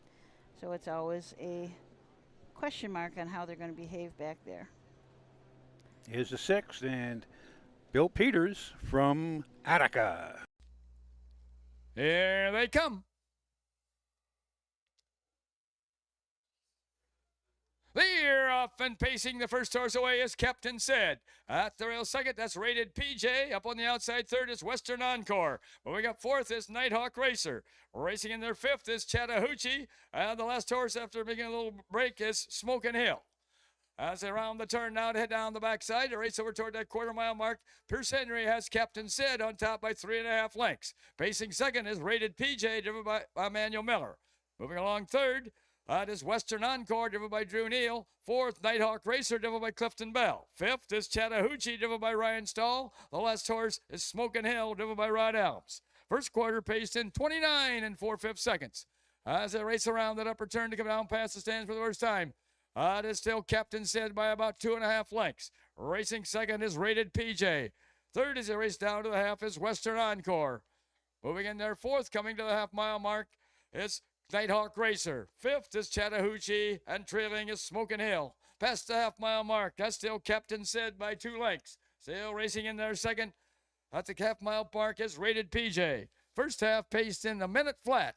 As they round the turn now to head down the backside to race over that 3/4 mile mark. They've got to catch Captain Said. The closest horse second is rated PJ.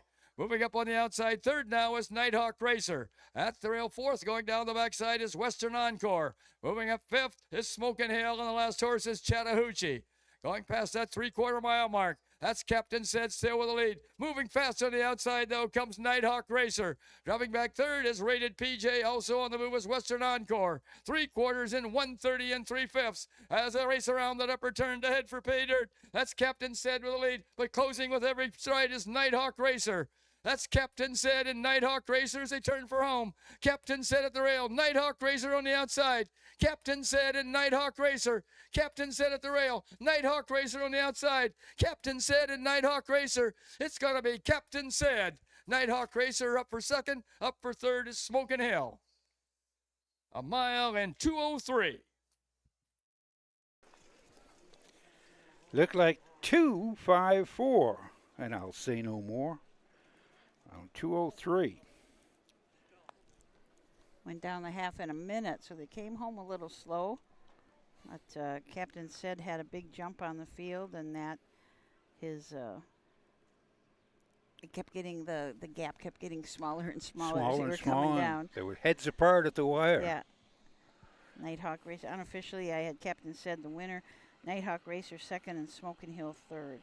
Smokin' Hill made a nasty break behind the gate. Went sideways. Got all twisted up and came back and raced really well, finishing third. And again, young 2-year-olds, you never know. He does not show anything like that on his card. It's just something he saw. Maybe he didn't like that yellow fence over there. Yeah, something. It could be. You never know. Certainly, I'm sure caught Rod Elms off guard too, because he didn't expect that. That colt, as you said, has not made a break in his last 4 starts. Captain Said winning race number 2 out of 7 lifetime starts. He has hit the board in 5 out of 7.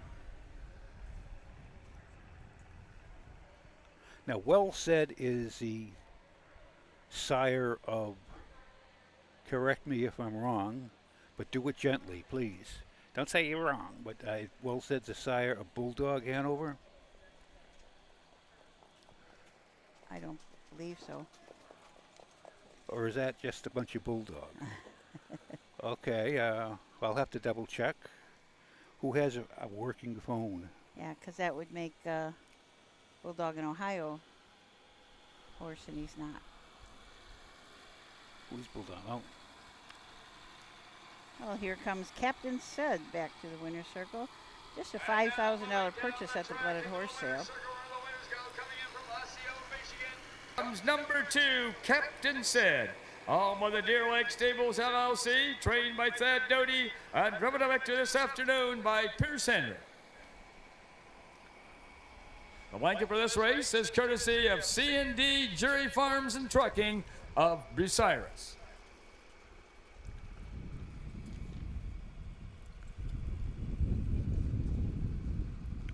Bucyrus only 22 miles down the road, straight down Route 4 from Attica. Tiffin's just a... Let's have a big hand here for Phil and Thad Doty, Pierce Henry, and Captain Said, and the C&D Jury Farms and Trucking of Bucyrus, the donors of the blanket.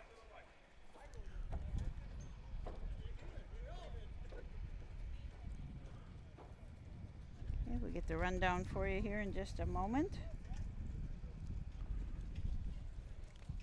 There are the official placings for race 6 from the top. Number 1, Rated PJ was 5th. Number 2, Captain Said was the winner. Number 3, Western Encore was 4th. Number 4, Smokin' Hill was 3rd. Number 5, Nighthawk Racer was 2nd. Number 6, Chattahoochee was 6th. Time of the first quarter was 29 4/5. The half was at a minute flat. The 3/4 in 1:30 3/5, with a mile in 2:03. From the top it should read 5:14.326. A mile in 2:03. New lifetime mark for Captain Said. There you go. So you were just talking about Bucyrus, only 22 miles down the road, so that's only 22 miles to one of the best ice cream places ever. I think it's called Mark's Ice Cream. Oh, in the down center, there, yeah. right downtown. Yeah, and stopped there yesterday, had a strawberry shake.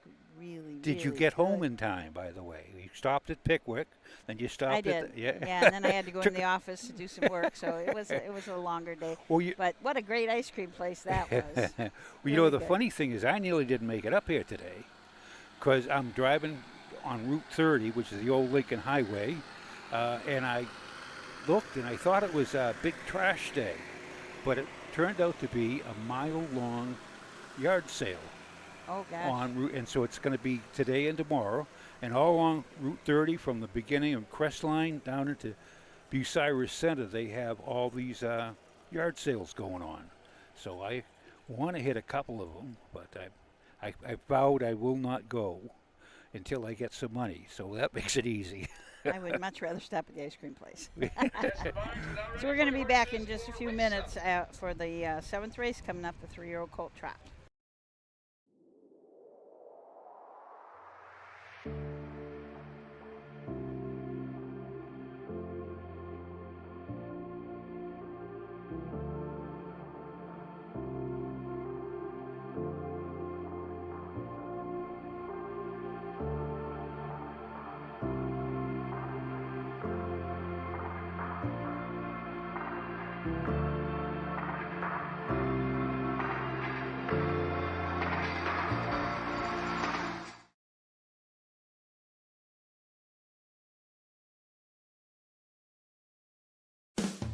With more than 300,000 horses in Ohio, the economic impact of the equine industry in the state is over $2.8 billion. Much of that value comes from standardbred horse owners, breeders, trainers, and drivers who participate in the sport of harness racing. The mission of the Ohio Harness Horsemen's Association is to preserve, protect, promote, and serve the entire standardbred industry in Ohio and beyond. To learn more about the Ohio Harness Horsemen's Association, go to OHHA.com. That's OHHA.com. When you need supplies for your horse, one name stands out: Big D's. Since 1976, Big D's Tack and Vet Supply has been the equine experts you can trust. Whatever your horse needs is available at Big D's Tack and Vet Supply. Visit the retail outlet in Streetsboro, Ohio, or order online at BigDWeb.com for fast shipping. Most orders ship that day. Or call 1-800-321-2142. Big D's Tack and Vet Supply. Volstead, Coach K Hanover, Slay, Ohio's top trotters stand at Dublin Valley Farms. Volstead's offspring include Sugar Instead, the 2023 Ohio 2-year-old Trotting Filly of the Year, and 2024 Ohio Sire Stakes winner Jurassic Hattie. Coach K Hanover, the son of world record holder Walner. And Slay, the son of Chapter 7, standing his first season at Dublin Valley Farms.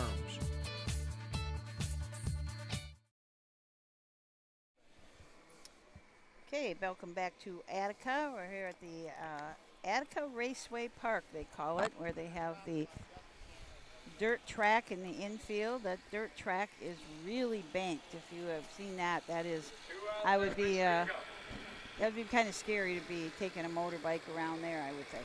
Really, really a banked track.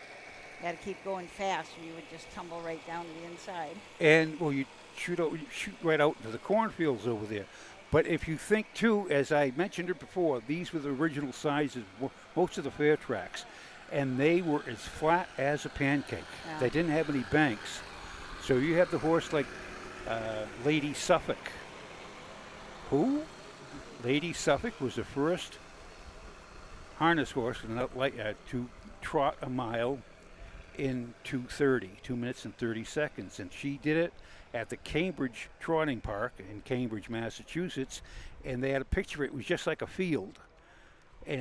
But they had the dirt track, and it was flat. There was not banks or anything. So 2:30, that probably worth a mile. Probably about 2:12 today. Here you go. What would you think of the improvements they got? The tracks, the bikes, the harnesses, and the equipment. It's just like, so now if you can't go a mile in 55, oh, he's not a good horse. Yeah. No. There are a couple horses during the day have been racing. You noticed in their past performance that they've been racing in the Buckeye Stallion Series.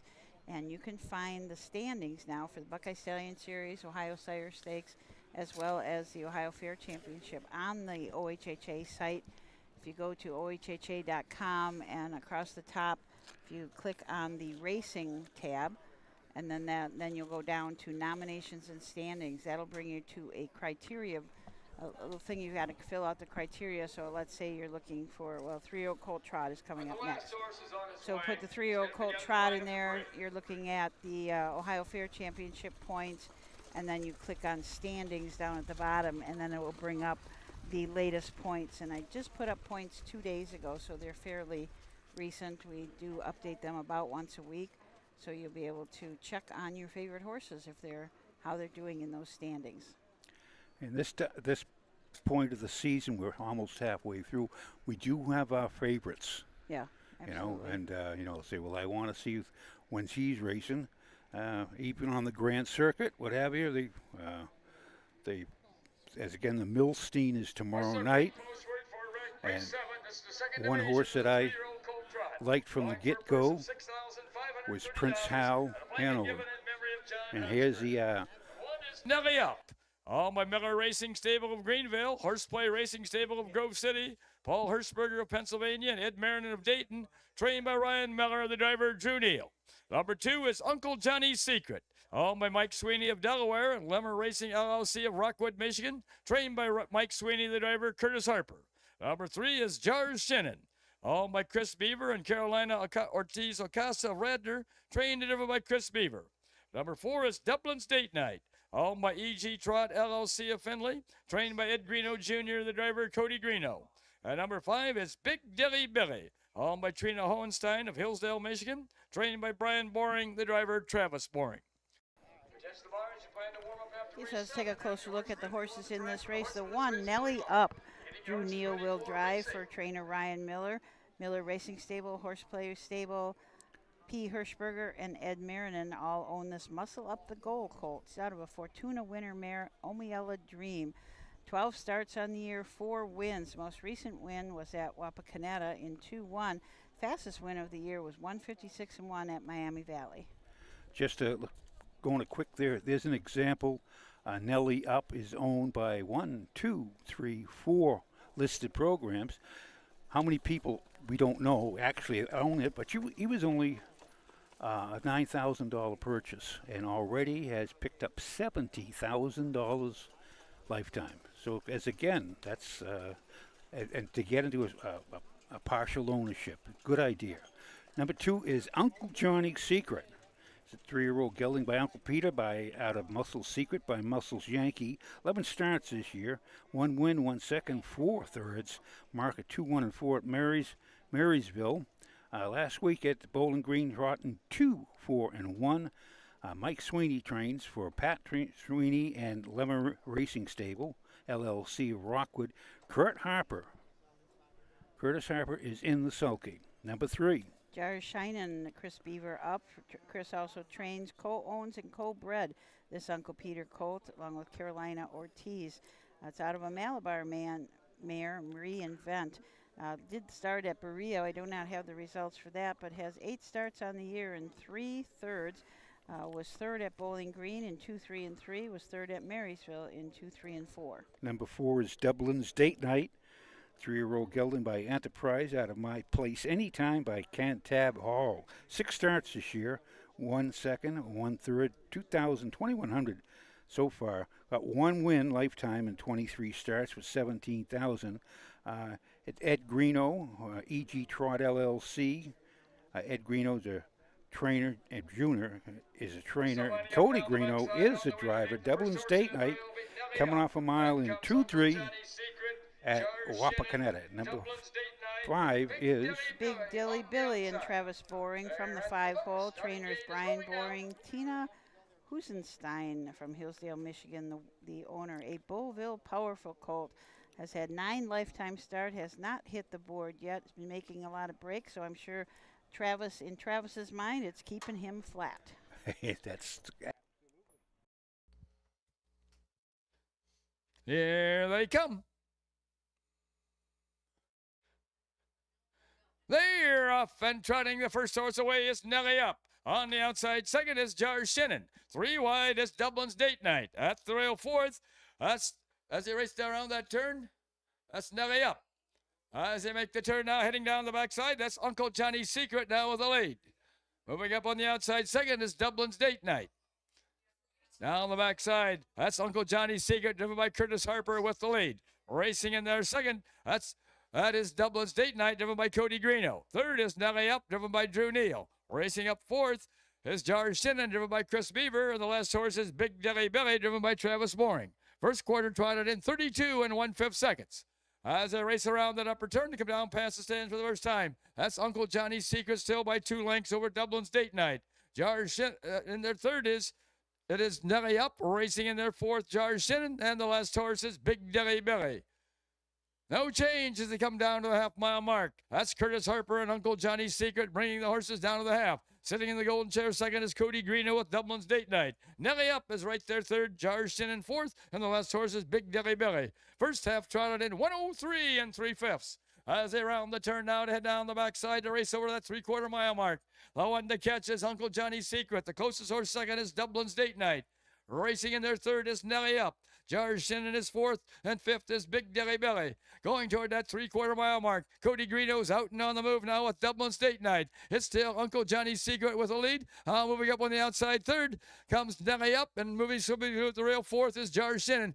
Only about 3 lengths separate those first 4 trotters, racing past the 3/4 mile mark. 3 quarters in 135 and 2/5. On the outside is Dublin's Date Night with a lead, but 3 wide now comes Nelly Up as Jar Shinnon went off stride.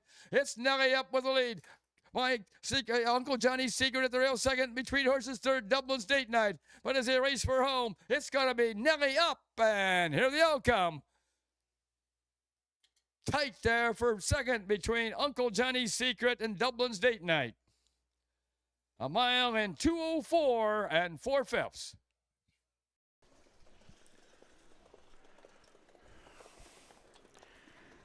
just running scared. Nelly Up just kind of sat in the 3 spot and pulled 3 wide around the last turn and won in 2, 4, and 4. I had Uncle Johnny's Secret second and Dublin's Date Night third. Jar Shinin looked pretty good, but then made a break. I noticed that Jar Shinin, when they were going the wrong way of the track, had 2 head poles on one side. 2 head poles on the inside. You wouldn't be able to see it when they're racing, but 2 head poles. So interesting, always interesting rigging, trying to figure that out. But Nelly Up, your winner. That makes 3 in a row. In Ohio. 5 wins on the year, 9 lifetime wins. Pushes his earnings up to about $74,000 lifetime.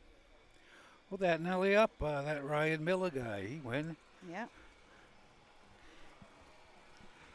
Tell you that Nelly Up, that's $73,000. Again, a $9,000 Buckeye Classic, and they stuck their toe in the water for just a little bit. And that's, again, with partial ownership. That's the best thing. That's the best way. Now, if you want to go high price, you can do the same thing. But again,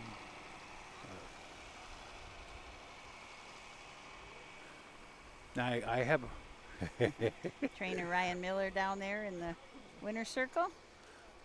I have rumor that Roger Houston knows Uncle Johnny's secret, but he won't tell me. There is a really funny story about that, but I can't remember it all. So I've been going to say it for the past couple times he's been in, but I have to get it straight before I tell it, because it is a funny story. Got to get the punchline right. And now moving down the track into the winner's circle, where the winners go.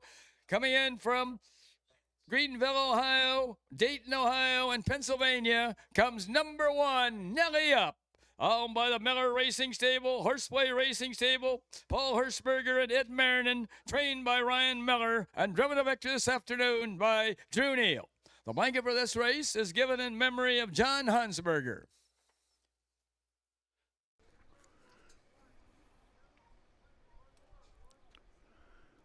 Nelly That's Up. really here there for Ryan Miller, Tim O'Leary, Drew Neal, and Nelly Up. And to those giving this blanket in memory of John Hansberger.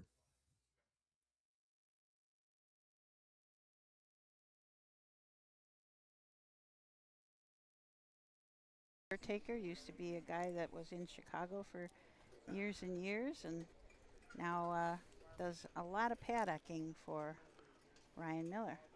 Experienced help.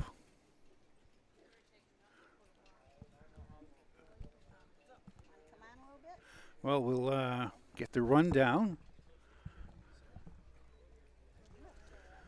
Nelly Up. There are the official placings for race 7 from the top. Number 1, Nelly Up was the winner. Number 2, Uncle Johnny's Secret was second. Number 3, Jar Shinnon was fourth. Number 4, Dublin's Date Night was third. And number 5, Big Dilly Billy was fifth. Time of the first quarter was 32 1/5. The half was in 103 3/5. The 3 quarters in 135 2/5. With a mile in 204 4/5. From the top, it should read 1, 2, 4, 3, 5 on the bottom. The mile in 204 4/5. That was the last quarter in 29 2. And I guess we have a little guest here, Mr. Ryan Miller. Hey Ryan, nice race with Nelly Up. Kind of does that make up a little bit for Chattahoochee?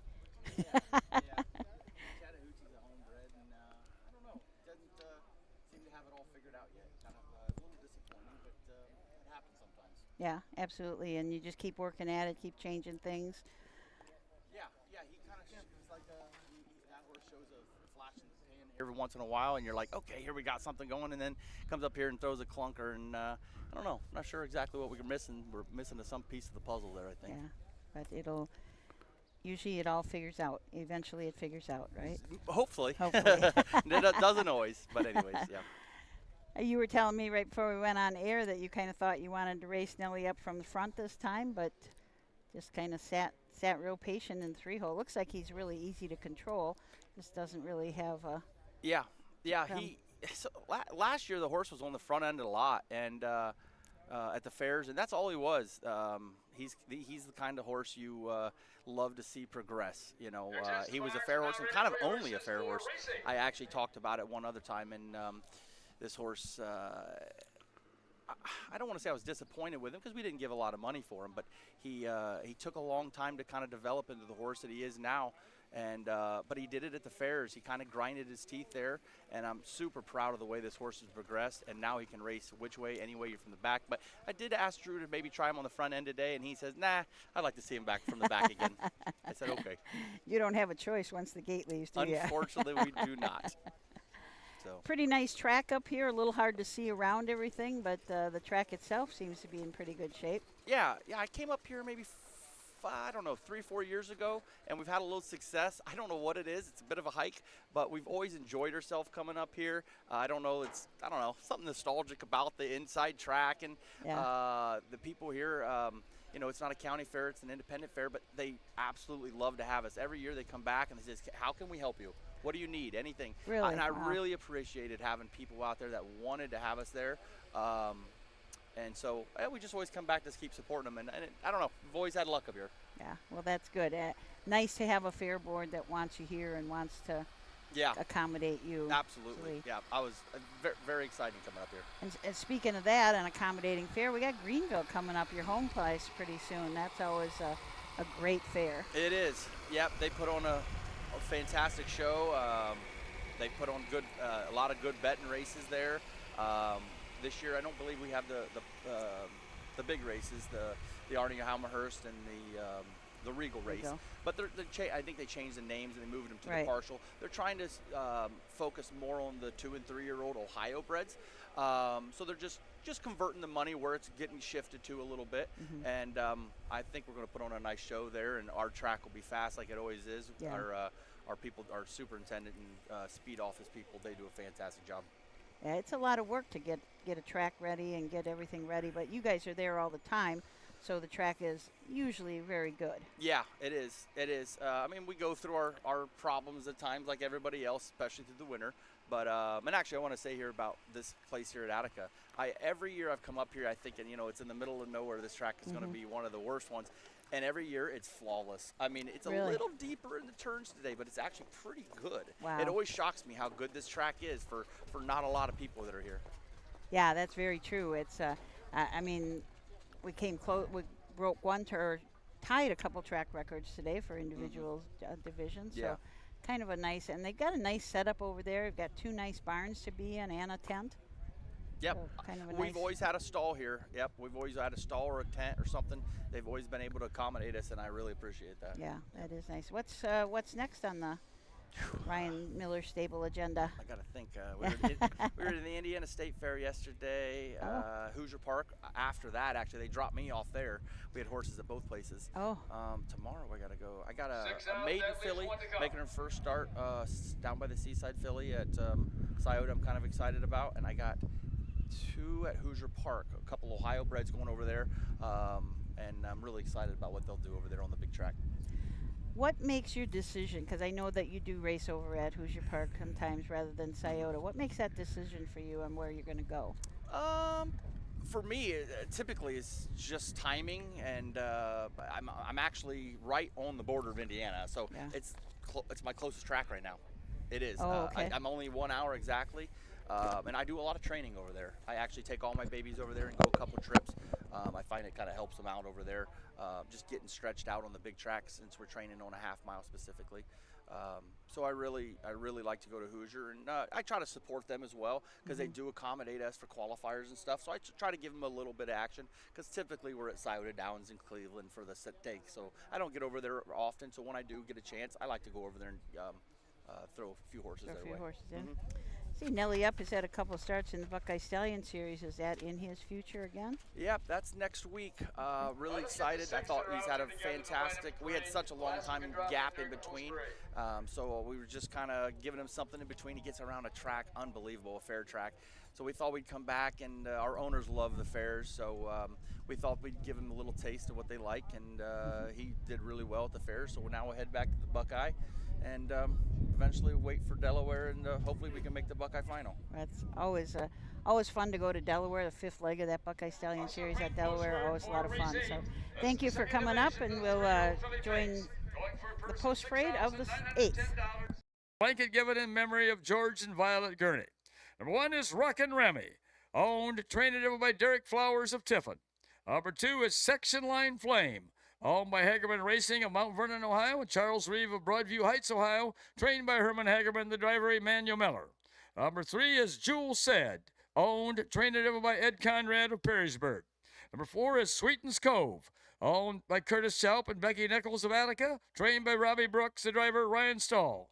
Number 5 is Jerry Camo, owned by John Freilich of Broadview Heights, Ohio, trained and driven by Ty Loy. Number 6 is Cinderbella, owned by Gary Gillen of Molena, trained by Chad Williamson, the driver Pierce Henry. Number 7 is She's a Smoke Show, owned by Kyle Ladd and Ryan Schaefer of Findlay, trained and driven by Kyle Ladd. Okay, now number 1 is Rockin' Remy, driven by Derek Flowers, trained by Derek Flowers, owned by Derek Flowers. Didn't breed him. She is by 3-year-old filly by the Panda Rose out of Rockin' Smile by Rock and Roll Hanover. week she has 6 starts, no wins, 1 second, no thirds. Last year she was 6 out of 17, made $29,000. Buckeye blooded horse sale yearling of $3,500. She's coming off a mile at Cuyahoga State Cuyahoga Fair, and at Berea. We don't have that line, but Bowling Green, she paced in 2.5 and 4 and was second. Number 2 is Section Line Flame. Emmanuel Miller drives for Herman Hagerman. Hagerman Racing and Charles Reeve are the owners. Breeder Harold Lee Bowder. This is a catch the fire out of Section Line Aqua, who's by major in art. Coming off a win his last start at Mansfield in 2.2 and 4. Came home in 29 and 4 that mile. good mile, 55,000 lifetime too. Number 3 is Jewel Said. Well Said filly out of Jewel Sun by Liz Mara. Ed Conrad is the owner, trainer, and driver. Andy Burkholder is breeder. She has 15 starts, 4 wins, and 1/3. Market Tiffin of 158, made 14,000 this year. Lifetime, she got 26,000, 7 for 24. Lifetime, she just beat ahead in 2-3-1 at Bowling Green last week. Number 4 is Sweetens Cove. Ryan Stahl up for Robert Brooks. Curtis Shupp and Rebecca Nichols are the owners and breeders of this Ponderosa filly. She is out of a Red River Hanover mare, Naracote. 14 starts this year, has had 4 seconds. She did pace a mile in 54 and 3 at Scioto. Smoking. Number 5's Jerry Camo is Ty Lloyd trainee for John Froelich of Broadview Heights, Ohio. Ty Lloyd's in the sulky. This 3-year-old by Fool Me Once out of Mossy Hope. 14 starts, 2 wins, and 3 seconds and 3/3, 22,000 this year, with a mark of 57 and 4 at Northfield. Number 6. From the second tier, Cinderbella and Pierce Henry. Chad Williamson trains. Gary Gilliand owns. Coming off of a win at Bowling Green in 2-3-1. And from the 7, Kyle Ladd. She's a smoke show. Kyle also trains and owns this lather up filly. 26 starts this year, 2/3.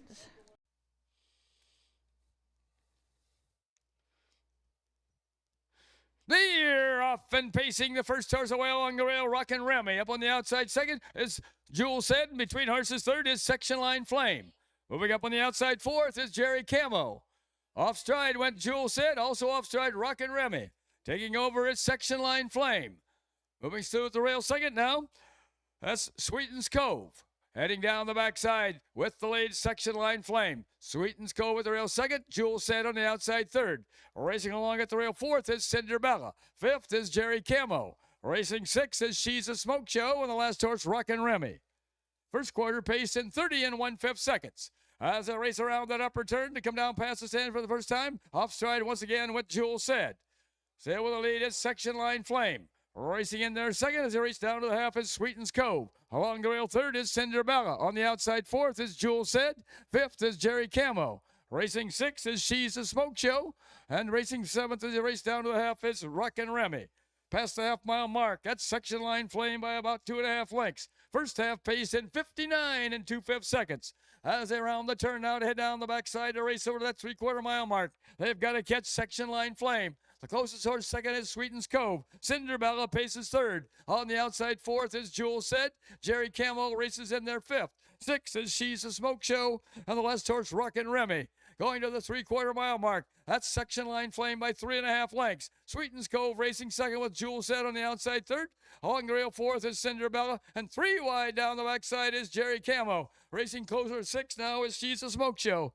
3/4 in 1:31 and 1/5. As they race around that upper turn to head for pay dirt, that's Section Line Flame by about 5.5 lengths. Sweetens Cove second with Jewel Said on the outside third. As they race for home, that's Section Line Flame, Jewel Said, Jerry Camo closing on the outside, but past the stands, it's going to be Section Line Flame, and here the outcome. Cinderbella gets up for second, Jewel Said for third. A mile in 2 minutes and 1/5. Well, there was no doubt about the winner, but gosh, the rest of them were all really tight. I am Bill did call Cinderbella second, and Jules said third, but I could not tell. I think I'm going to go 263. Yes, I'm 6'3"? going with Bill. Bill's up there in the air-conditioned room up there. Yeah. He's keeping us cool. I'm sure he is right on the wire, so he can see for sure who it is. We're a little past, but what a great race for the rest of the field. I mean, Section Line Flame blew him away, coming off of a win at Mansfield and winning again here today in 2 minutes and a fifth. It's another Herman Hageman trainee, which makes number 3 today. I'll have to look. 2 today and 2 yesterday for Herman Hagerman. So the 4 for the meet here. Drew Neal, that's his second win of the day. He had 3 yesterday, so 5 on the card. As Ryan said, it's little track is out in the middle of nowhere, but it's in great shape. Yep. And they treat you good, and you can win up here. You just, of course, the home track advantage. You know this track. These guys, they know this track. They raced here.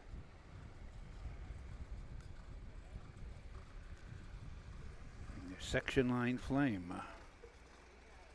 Section Line Flame, bred by Harold Bowder. Of all these Section Line horses, I think of Section Line Big Rye, that fantastic millionaire that he had. Mr. Bowder's had a lot of horses. Is that the name of the street that they live on, or? Yes. Yes, it is. Yes. And now moving down the track into the winner's circle, where the winners go. Coming in from Mount Vernon and Broadview Heights comes number 2, Section Line Flame, owned by Hagerman Racing and Charles Reeve, trained by Herman Hagerman and driven to Vector this afternoon by Emmanuel Miller. Blanket for this race is given in memory of George and Violet Gurney.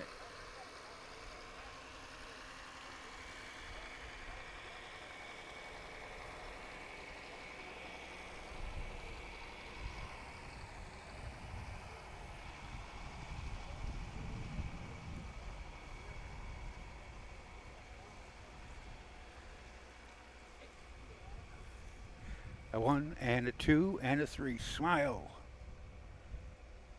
Let's have a big hand here for Charles Reeve, Herman Hagerman, Emmanuel Miller, and Section Line Flame. And for those giving this blanket in memory of George and Violet Gurney.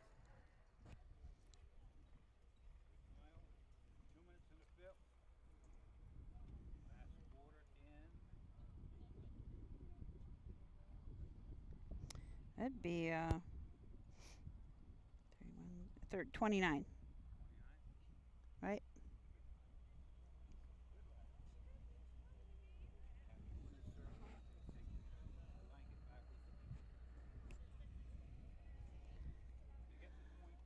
There are the official placings for race 8 from the top. Number 1, Rockin' Remy was 7th. Number 2, Section Line Flame was the winner.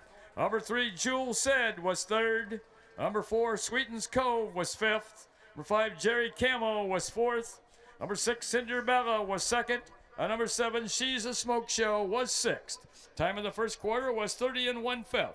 The half was in 59 2/5. The 3/4 in 131 1/5. With a mile in 2 minutes and 1/5. From the top, it should read 7:13, 5:42, 6 on the bottom. The mile in 2 minutes and 1/5. And with that, we shall be back for the 9th race. This is 4-year-old and up Signature Series Trot, the Attica Standardbred Trot.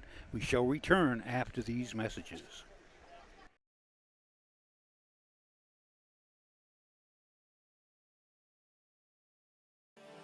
The roots of harness racing are born at the county fair. For over 150 years, people have gathered to watch horses battle it out for fame and glory. Catch the thrills this summer at an Ohio Fair Racing Conference County Fair. The OFRC races at 22 fairs in 20 Ohio counties. Trotters and pacers put it all on the line to be called the best in the Buckeye State. The Ohio Fair Racing Conference, where the path to greatness begins. At Ohio State's Galbraith Equine Center, our veterinary champions are here for your champions 24/7, 365 days a year, providing advanced specialty care for sports horses from all stages and disciplines. Our expert team of boarded surgeons and sports medicine and rehabilitation specialists, together with veterinary cardiologists, internal medicine, and ophthalmologists, make our hospital your best resource for all sports horse performance issues. The Ohio State Veterinary Medical Center's Galbraith Equine Hospital. Call us today at 614-292-6661.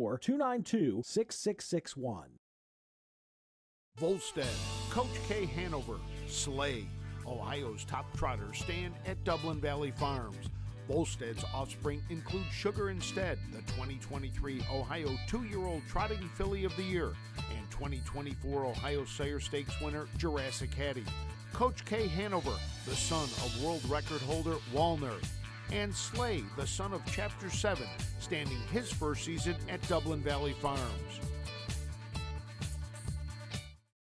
Who feeds your need for new ideas for your family's best farm future? Ohio Farm Bureau. We work with our members to shape ag policy that will positively impact our industry. Farm Bureau is advancing business solutions to give you a competitive advantage. We help you gather information to stay ahead of important topics and technologies. Plus, Ohio Farm Bureau creates opportunities for growth. Ohio Farm Bureau, feeding your need for new ideas.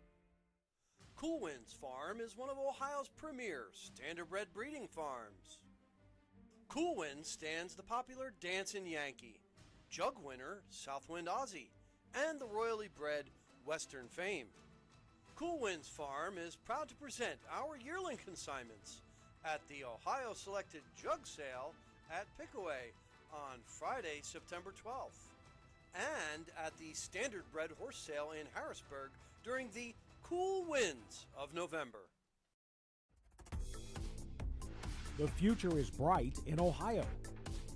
Ohio Sire Stakes, Buckeye Stallion Series, 66 county and independent fairs.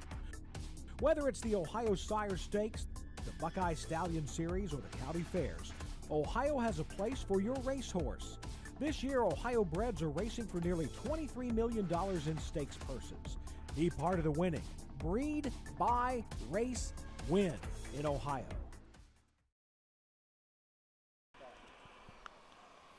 Okay, welcome back to Attica. You know, I was just thinking, we always talk about how we need more young people in this game and everything, and we talk about that, but I was looking at the 6th race today. Rod Allums was the oldest driver in the race at 37, which really is not that old. We had Drew Neal is 25, Pierce Henry's 28, Manny Miller, or Clifton Bell's 33, Manny Miller's 27. So we've got a lot of young drivers. I mean, that race in particular showed how young these guys are that are out here driving. And they're coming up there. Well, even the new girl, Maddie Angus, starting. She's 19. Yeah. And mark my words, I won't be around to see it, but that girl has a future in this business. She's a talent. Won her first race at Northfield a few weeks ago. Yep, in the slot, 56-1, I believe. Yeah. But you see it, and I can recall when there was a kid that come down from Canada, and he was just starting out, and he showed a little promise. And I said, of course, he didn't impress me, but no. But he showed promise, and he started winning races left and right. His name was John Campbell, and he was a young. He had come up with his wife. Just started out. Now he has over 16,000, over $260 million earned. Yeah. But when he started out, he was a young kid, 22, 23. Yeah. And but that's it. You just watch them. You can see the way they sit. And there's one guy says, John Campbell doesn't make any really give a bad drives. He just doesn't make too many mistakes. Yeah. And that's what you watch him. And these guys. And they're young. You get in young, get an old duffer like in their 50s or 60s. They still can drive. Right? Oh, yeah. But it's just refreshing to see a bunch of these guys all in one race. It makes you think that the future is bright. Is bright, as they say, as the In future is Ohio. On a note, when the Meadowlands, weren't you at the Meadowlands this past weekend there, was. Susan Sherwood? Yep. That she only got one T-shirt, and that was hers. But the youngster that just 22 years old was Brett Beckwith, won the driving title there, the youngest ever. Yeah. But I'll tell you, when he started driving, Bruce Ranger and Dave Cochran up in Canada, he says Bruce Ranger said he's the real deal, and he was right. The Attica Standardbred Trot. It's for 4-year-olds and up, a part of the Signature Series, going for a purse of $4,300 and a blanket courtesy of the Attica Fair. Solar. He's a brown gelding, 8 years old, by Father Patrick out of Jupiter by Donata Hanover. Owned by Sally Wadsworth of Sandusky, Michigan. Trained and driven by Jennifer Main. Lifetime earnings over $136,000. A lifetime mark 155. Number 2 is CS Full Speed. He's a bay gelding, 4 years old, by Full Count out of Miss Friendly by Superstar Sabra. Owned by Jay and Louise Weller Republic. Trained and driven by Jay Weller. Lifetime earnings over $37,000. A lifetime mark 2 minutes and 3/5. Number 3 is Sweet Soul David. He's a brown gelding, 7 years old, by Cadabra out of a Sunday on Sunday by Chocolatier. Owned by Daniel Schrock of Millersburg, Ohio. Trained by Herman Hagerman. Driven this afternoon by Emmanuel Miller. Lifetime earnings over $402,000. A lifetime mark 154. Number 4 is Silazoo. She's a bay mare, 4 years old, by What the Hill out of Ilazoo by Dream Vacation. Leased by E.G. Trot of Findlay, Ohio. Trained by Ed Greeno Jr. Driven this afternoon by Cody Greeno. Lifetime earnings over $26,000. A lifetime mark 157 and 2/5. Number 5 is Duke of Lindy. He's a bay gelding, 8 years old, by Cantab Hall out of Nashville, Lindy by Love You. Owned and trained by Mike Downey of Magnetic Springs, Ohio. Driven this afternoon by David Justice. Lifetime earnings over $140,000. A lifetime mark 155 and 1/5. At number 6 is Keeper of Secrets. He's a bay gelding, 7 years old, by Cantab Hall out of Psychotherapist by Yankee Glide. Owned by Gary Wilmoth of Erie, Michigan. Trained and driven by Jalen Bontrager. Lifetime earnings over $199,000. A lifetime mark 155. Those are your horses for the 2025 Attica Standardbred Trot. Going to be a good race, Susan Schroeder. It is. And as you were saying about the young drivers, well, right here we have Cody Greeno. Well, he's 37. He's the oldie. Dave Justice. He's got a qualifying a fair driver. And he can drive at the fairs and the qualifiers with the approval of the starting judge. So he's just starting out. He's 21, but he already has a batting average of 352. And Jalen Botranger, qualifying fair, 23 years old. And he's just starting out. So this is, again, this is great experience, these fairs are. Yeah, absolutely. Bill told you almost everything about these horses. It is a nice bunch of trotters. I mean, we got some horses. Sweet Soul David, he is the richest horse in the race. Has earned $402,000 already in his lifetime. Has a mark of 54 at Miami Valley Raceway. Second in earnings would be Keeper of Secrets, made $199,000. So also a very nice, consistent trotter. Some of these horses have been racing a lot. Keeper of Secrets has had 170 lifetime starts. Duke of Lindy, 173 lifetime starts. Solar, 150 lifetime starts. Sweet Soul David, 121. So there's really the longevity of these trotters and with Sweet Soul David, he's got made $402,000. He's only 7 years old. That is a great amount. Nice horses. That's Manny Millier. We've got as they go behind the gate, we'll go numbers 1, Solar with Jennifer Main. Number 2, CS Full Speed with Jay Weller. Number 3, Sweet Soul David with Manny Miller. Number 4, Salazar with Ed Greeno Jr. Cody Greeno. Number 5 is Duke of Lindy with Dave Justice and Jalen Botrager on Keeper of Secrets. The 6 starts from the second tier They're at the head of the lane is Bill Peters from Attica, Ohio. There they come.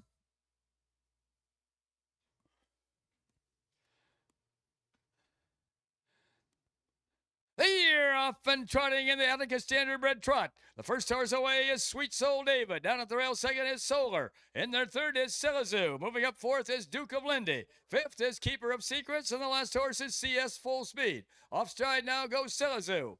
As they make the turn now, heading down the backside to race over toward that quarter-mile mark. Emmanuel Miller has Sweet Soul David on top by 2 lengths. Trotting second is Solar, driven by Jennifer Main. Racing in their third is Duke of Lindy, driven by David Justice. Fourth is Keeper of Secrets, driven by Jalen Bontrager. Fifth is Silazoo, driven by Cody Greeno. The last horse, CS Full Speed, driven by Jay Weller. First quarter trotted in 30 2/5 seconds. As they race around that upper turn to come down past the stand for the first time. That's Sweet Soul David on top by 2.5 lengths. Solar trots in their third. Third is Duke of Lindy. Fourth is Keeper of Secrets. Fifth is Silazoo, and the last horse, CS Full Speed. No change as they come to the half-mile mark. That's Emmanuel Miller and Sweet Soul David bringing the horses to the half. 2.5 lengths back, second is Solar, with Duke of Lindy right there third, followed by Keeper of Secrets fourth. First half trotted in 101 3/5. As they round the turn now to head down the backside to race over that 3/4 mile mark. The one to catch is Sweet Soul David. 2 lengths back, second is Solar. Third and ready to move is Duke of Lindy. Keeper of Secrets is in there fourth. Fifth is Silazoo and CS Full Speed trails. Going to the 3/4 mile mark. That's still Sweet Soul David by 2.5 lengths. Racing second is Solar. Ranging up on the outside third and trotting fastest of all is Duke of Lindy. Racing fourth, Keeper of Secrets, and fifth is Silazoo. 3/4 in 133 2/5 as they race around that upper turn to head for pay dirt. That's Sweet Soul David along the rail, but Duke of Lindy gaining with every stride on the outside. Solar still races in their third. Fourth, Keeper of Secrets, and Silazoo is fifth as they race toward home. That's Sweet Soul David, and on the outside, Duke of Lindy. Sweet Soul David and Duke of Lindy. It's going to be Sweet Soul David, wire to wire, and here the outcome. Duke of Lindy up for second with Solar for third. A mile in 2:03 1/5.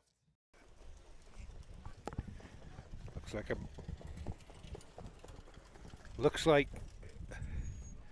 3-5-1 just for fun. Last quarter 29 4.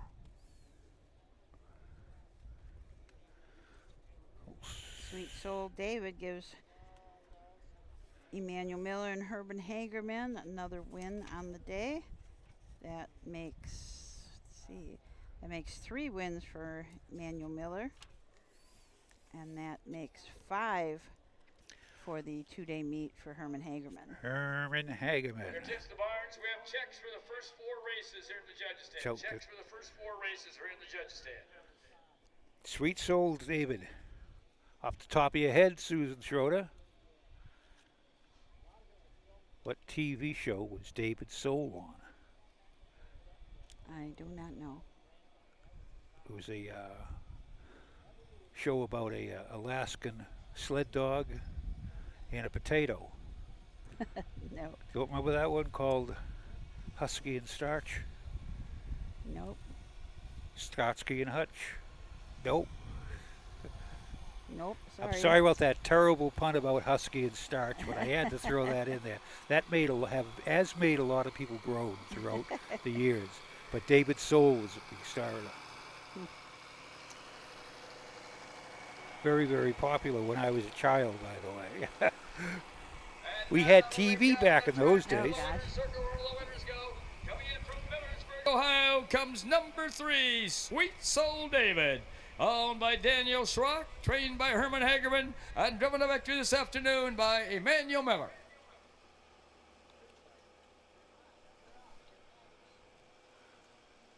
Old class horse. The blanket for this race is courtesy of Attica Fair.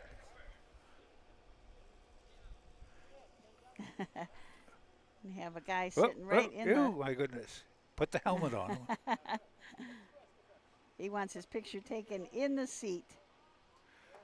And an old class horse like That's that. a big hand here for Herman Hagerman, Daniel Schrock, Emmanuel Miller, and Sweet Soul David, the winner of the 2025 Attica Standardbred Trot.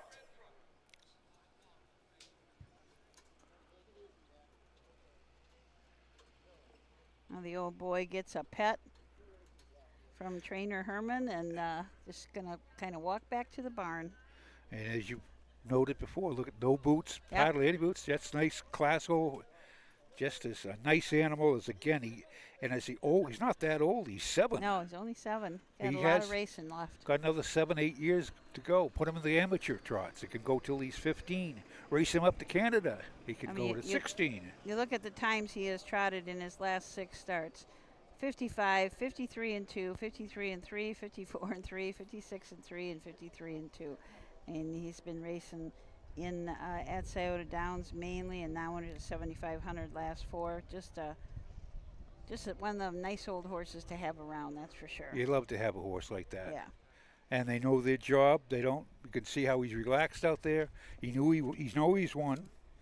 He's won. He's just just a nice animal. Yeah. So we are going to take a short break, and we'll be back for the 10th race, which is the 2-year-old filly trot, the last of our stake races of the meet. Attention to the barns. We're now ready for. Let's take a short break.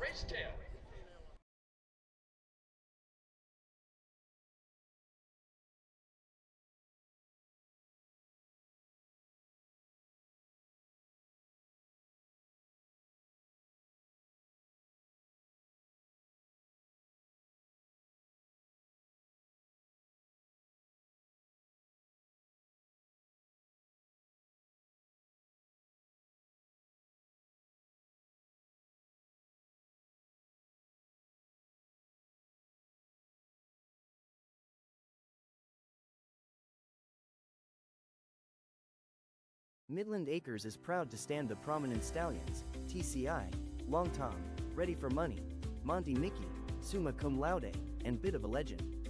With such great pedigree and speed in the stallion barn, Midland Acres will provide a diverse group of top yearlings in the sale ring for 2025. Visit us this fall at our consignments at the Blooded Horse Sale on August 26th, the Ohio Select Jug Sale on September 12th, and the Lexington Select Sale on September 29th through October 3rd. Let Midland Acres' experience in the industry lead you to the winner's circle.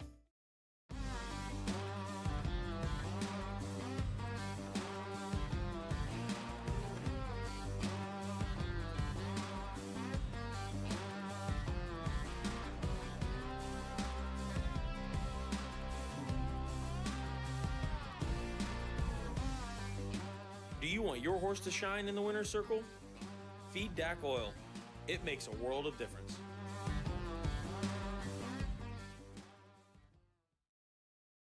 Hey kids, we invite you to join the Backstretch Buddies Club, a fun and free club for kids 12 and under who love horses and wants to be a part of harness racing in Ohio. Once you've signed up, you will be able to join Willie Winnett and exciting adventures and receive awesome surprises. Sign up today using the QR code. Yep.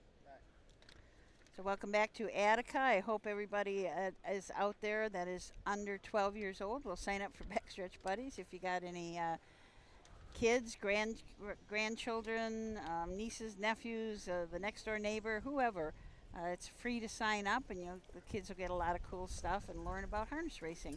So it's just a nice little thing. It was actually Frank Froz was the first one that came up with it. He said, what if we did something for kids? He had heard of something called I think he said backside. I said, well, for us it's called the backstretch, so we named it Backstretch Buddies. We have a mascot, or the club president I should say, is Willie Winnett. He's kind of a fun guy to hang out with, so there'll be places to do that later on this fall. I know for sure Willie Winnett will be at Delaware, so you can meet him in person at the tent that we have in Delaware. Speaking of Delaware, have you heard, Tom, that they're having a new Jug Social Club?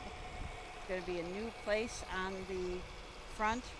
There's been a tent coming out of the last turn. There's been a tent there, and there's going to be another one that's going to be called the Jug Social Club, and you can be part of that.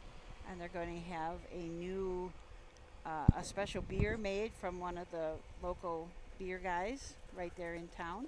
So it'll be kind of a neat addition. They're still going to have the first stretch for the top of the stretch pavilion. There'll still be the tent on the back stretch, but then there will be 2 more on the front. So again, anytime you mention the jug, you mention a great time. Yeah. That is, and the to join a club be great. Come on and go in there and say I'm a member. Yeah. They will need 2 more trotters here for race 10. Little Brown Jug, famous. The first jug preview, I believe, was in 1944. It was way back. And of course, the first jug was 1946, and was won by. So I'm sorry, but Curly Smart and Ensign Hanover. Don't tell Jay Wolf I didn't know. Okay. Well, she grimaces like that. But Curly Smart. Curly Smart was a mainstay on the back. I always wondered why they called him Curly. His real name was Thurman Smart, Thurman T. Smart. But he resembled Curly Howard on the Three Stooges because he had his head right there. Yuck, yuck, yuck, yuck. And, of course, Curly Howard, back in those days when he was a kid, Curly Smart was born in 1904 or 1907. And him and Frank Irvin, they were the same age. And they used to roast each other about who was the oldest. And Irvin, you always would say that Curly Smart had at least 5 years on him. But, but that's... and those guys, I got the picture in the log cabin of the jug winners from the men that won, and they were sitting on a fence, and it's Curly Smart and Delvin Miller, and there's 5 or 6 of them up there when they were young men. Here's the post parade for race number 1 is Royal Celebrity. Owned by Suzanne Bates of Gibsonburg and Cedar Point Beach Racing of Fremont, trained and driven by Ty Bates. Number 2 is Moon Dancin', owned by Rosie Weaver of Beach City and Courtney Stockmaster of Bellevue, trained by Rosie Weaver, the driver Drew Neal. Number 3 is Lindell, owned by Ryan Stahl of Republic, Watson Harness Racing of Tiffin, and Billy Hart of Carmel, Maine, trained and driven by Ryan Stahl. Number 4 is Creating Dreams, owned by Bruce Walls of Greenville and Gina Buhlman of Westerville, trained by Bruce Walls, the driver Pierce Henry. Number 5, Dublin's Dean has been drawn. And number 6 is Flirtin' Tommy, owned by Jay Burkholder of Apple Creek and Joe Burkholder of Holmesville, trained by Herman Hagerman, the driver Emmanuel Miller. Attention the buyers, we're getting your horses ready for race 11. We're going to be rolling with these. We'll start out. Susan, want to start out with number 1? Yeah, Royal Celebrity. Ty Bates drives, trains. Suzanne Bates and Cedar Point Beach Racing are the owners. This is a ready for money filly out of an RC Royalty mare. Royal Pride has had 3 starts this year. Has been making some breaks, so I'm sure Ty will be cautious and hoping to get a flat mile out of Royal's Celebrity. Yes, number 2 is Moon Dancin'. This is a filly by Marseille out of X's and O's by Conway Hall, owned by Rosie Weaver and Courtney Stockmaster, and trained by Rosie Weaver, driven by Drew Neal. She has 6 starts this year, 2 wins, and mark of 2, 10, and 2, or 3 at Paulding. Has trotted in 2 minutes flat at Scioto in the Buckeye Stallion Series. A good mile. Unfortunately, the mile went in 1:57 and 2. But Moon Dancin' and Drew Neal is number 2. Number 3 is Lindell. Ryan Stahl drives and trains and co-owns, along with Watson Harness Racing and William Hart, a Marseille filly out of a credit winner mare, I Love Lindy. 5 starts on the year, 2 seconds, 2 thirds.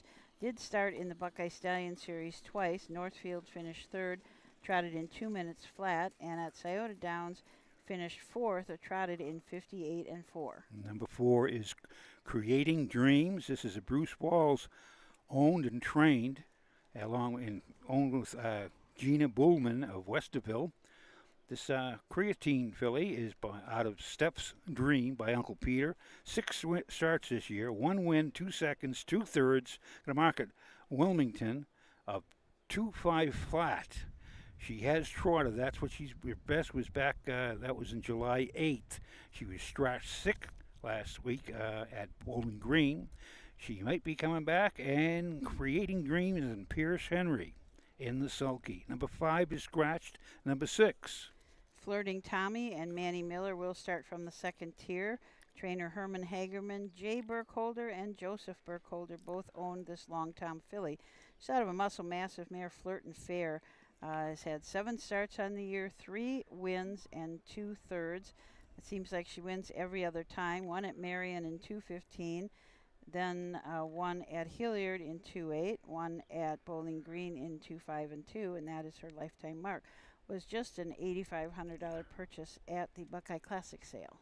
Now, and you said every other start. Now, as you're looking, she win in 2:15 and 4, made breaks. Then she come back and win in 2:8 and 3. Then she made a break. Then she come back and win in 2:5 and 2. Then made a break. So today, she's due to win. Yeah. We hope. They're moving in, setting the line up.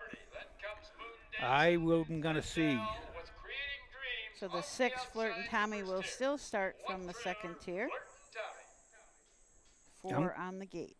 I'd go with Lindell, hometown, Ryan Stahl, experience of the track, experience a winner of over 5,000 races, and so I'm going to go with the 3-6.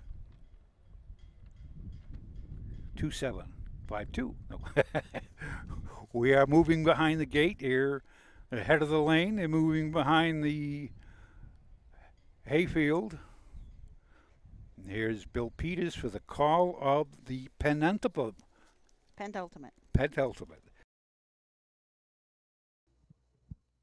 Here they come.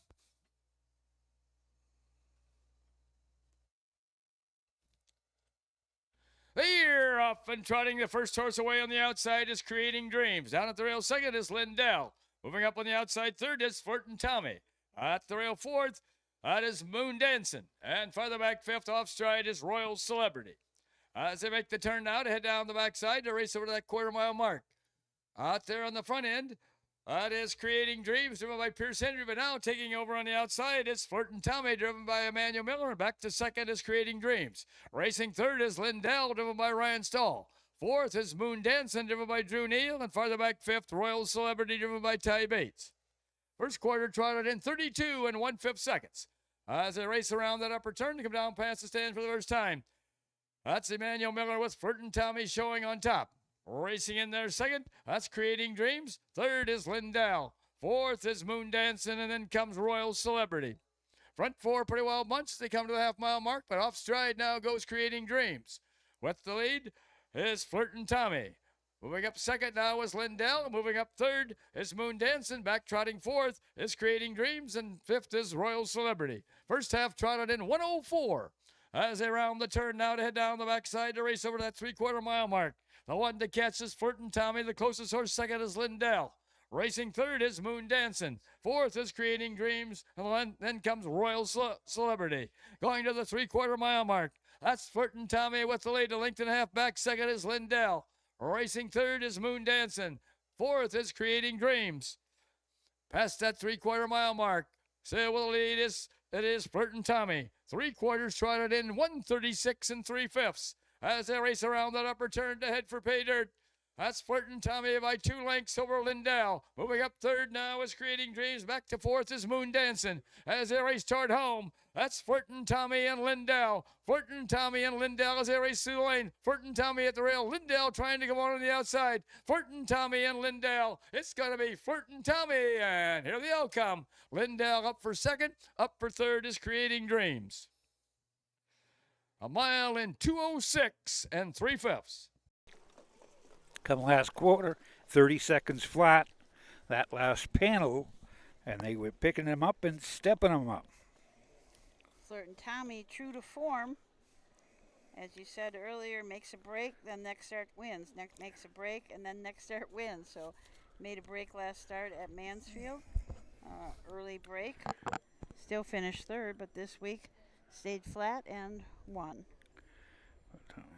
Long time out of Flirt and Fair, out of Muscle Massive. 4th win in 8 starts this year. And Lindell.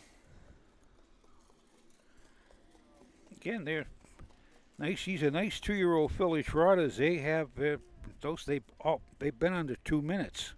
Except Flirtin' Tommy hasn't, but she just beat a horse that has. I guess that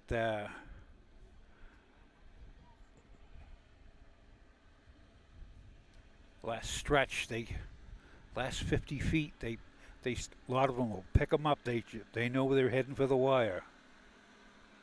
Flirtin' Tommy coming back along the, coming down to the stretch now. An $8,500 purchase for Jay and Joseph Burkholder. Pretty nice record so far this year. 8 starts and 4 wins. Win half of your start. That's pretty amazing. Now next week, what do you think's going to happen? Will he hold Tour de France? I think she's over that breaking stuff. Well, if you're a hunch player, I'm not going to get with it. But she raced good today, stayed flat, and moving down the track into the winner's circle where the winners go. Coming in from Apple Creek in Holmesville comes number 6, Flirtin' Tommy, owned by Jay and Joe Burkholder. Trained by Herman Hagerman and driven to victory this afternoon by Emmanuel Miller. Blanket for this race is courtesy of Martin of Ohio, LLC, and Mark Martin is in the winner's circle for the trophy presentation.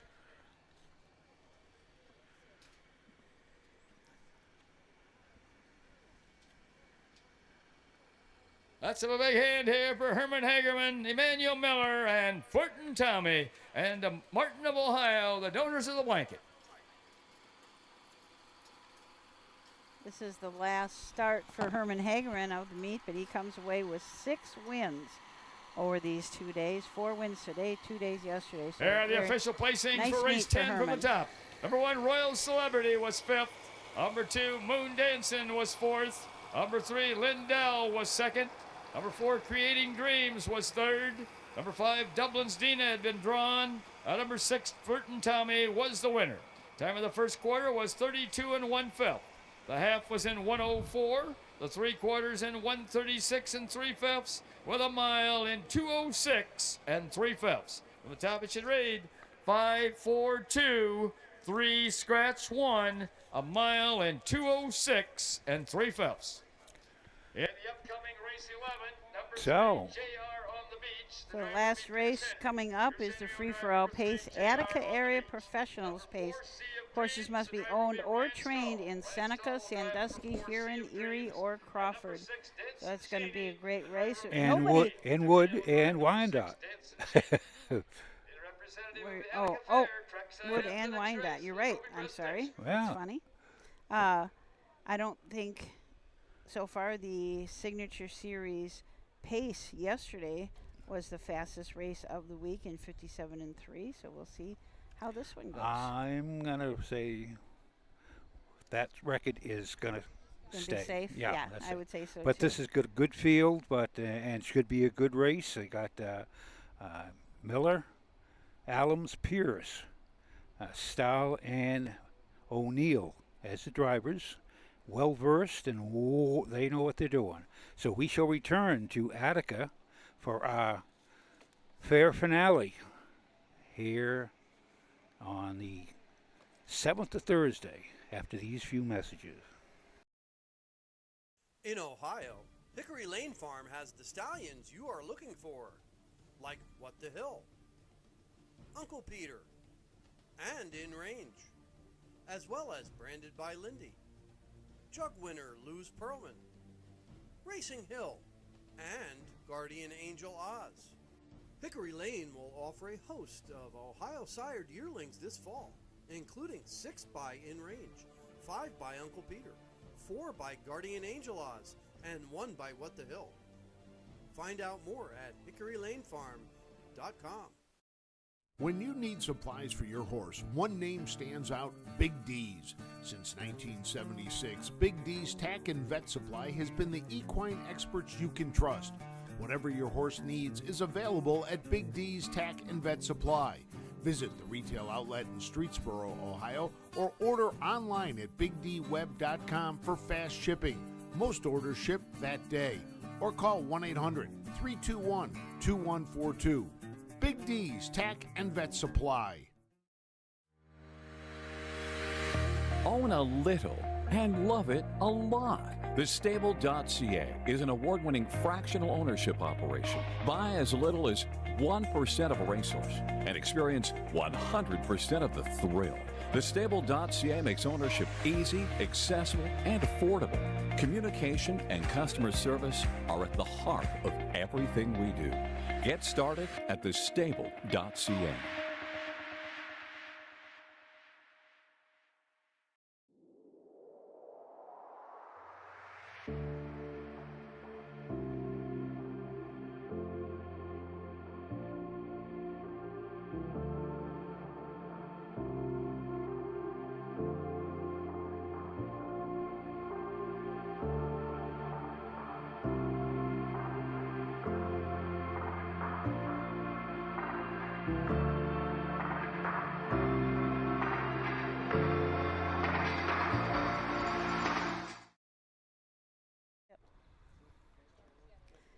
th and finale, the getaway pace, free-for-all pace, and the 11th race here from Attica.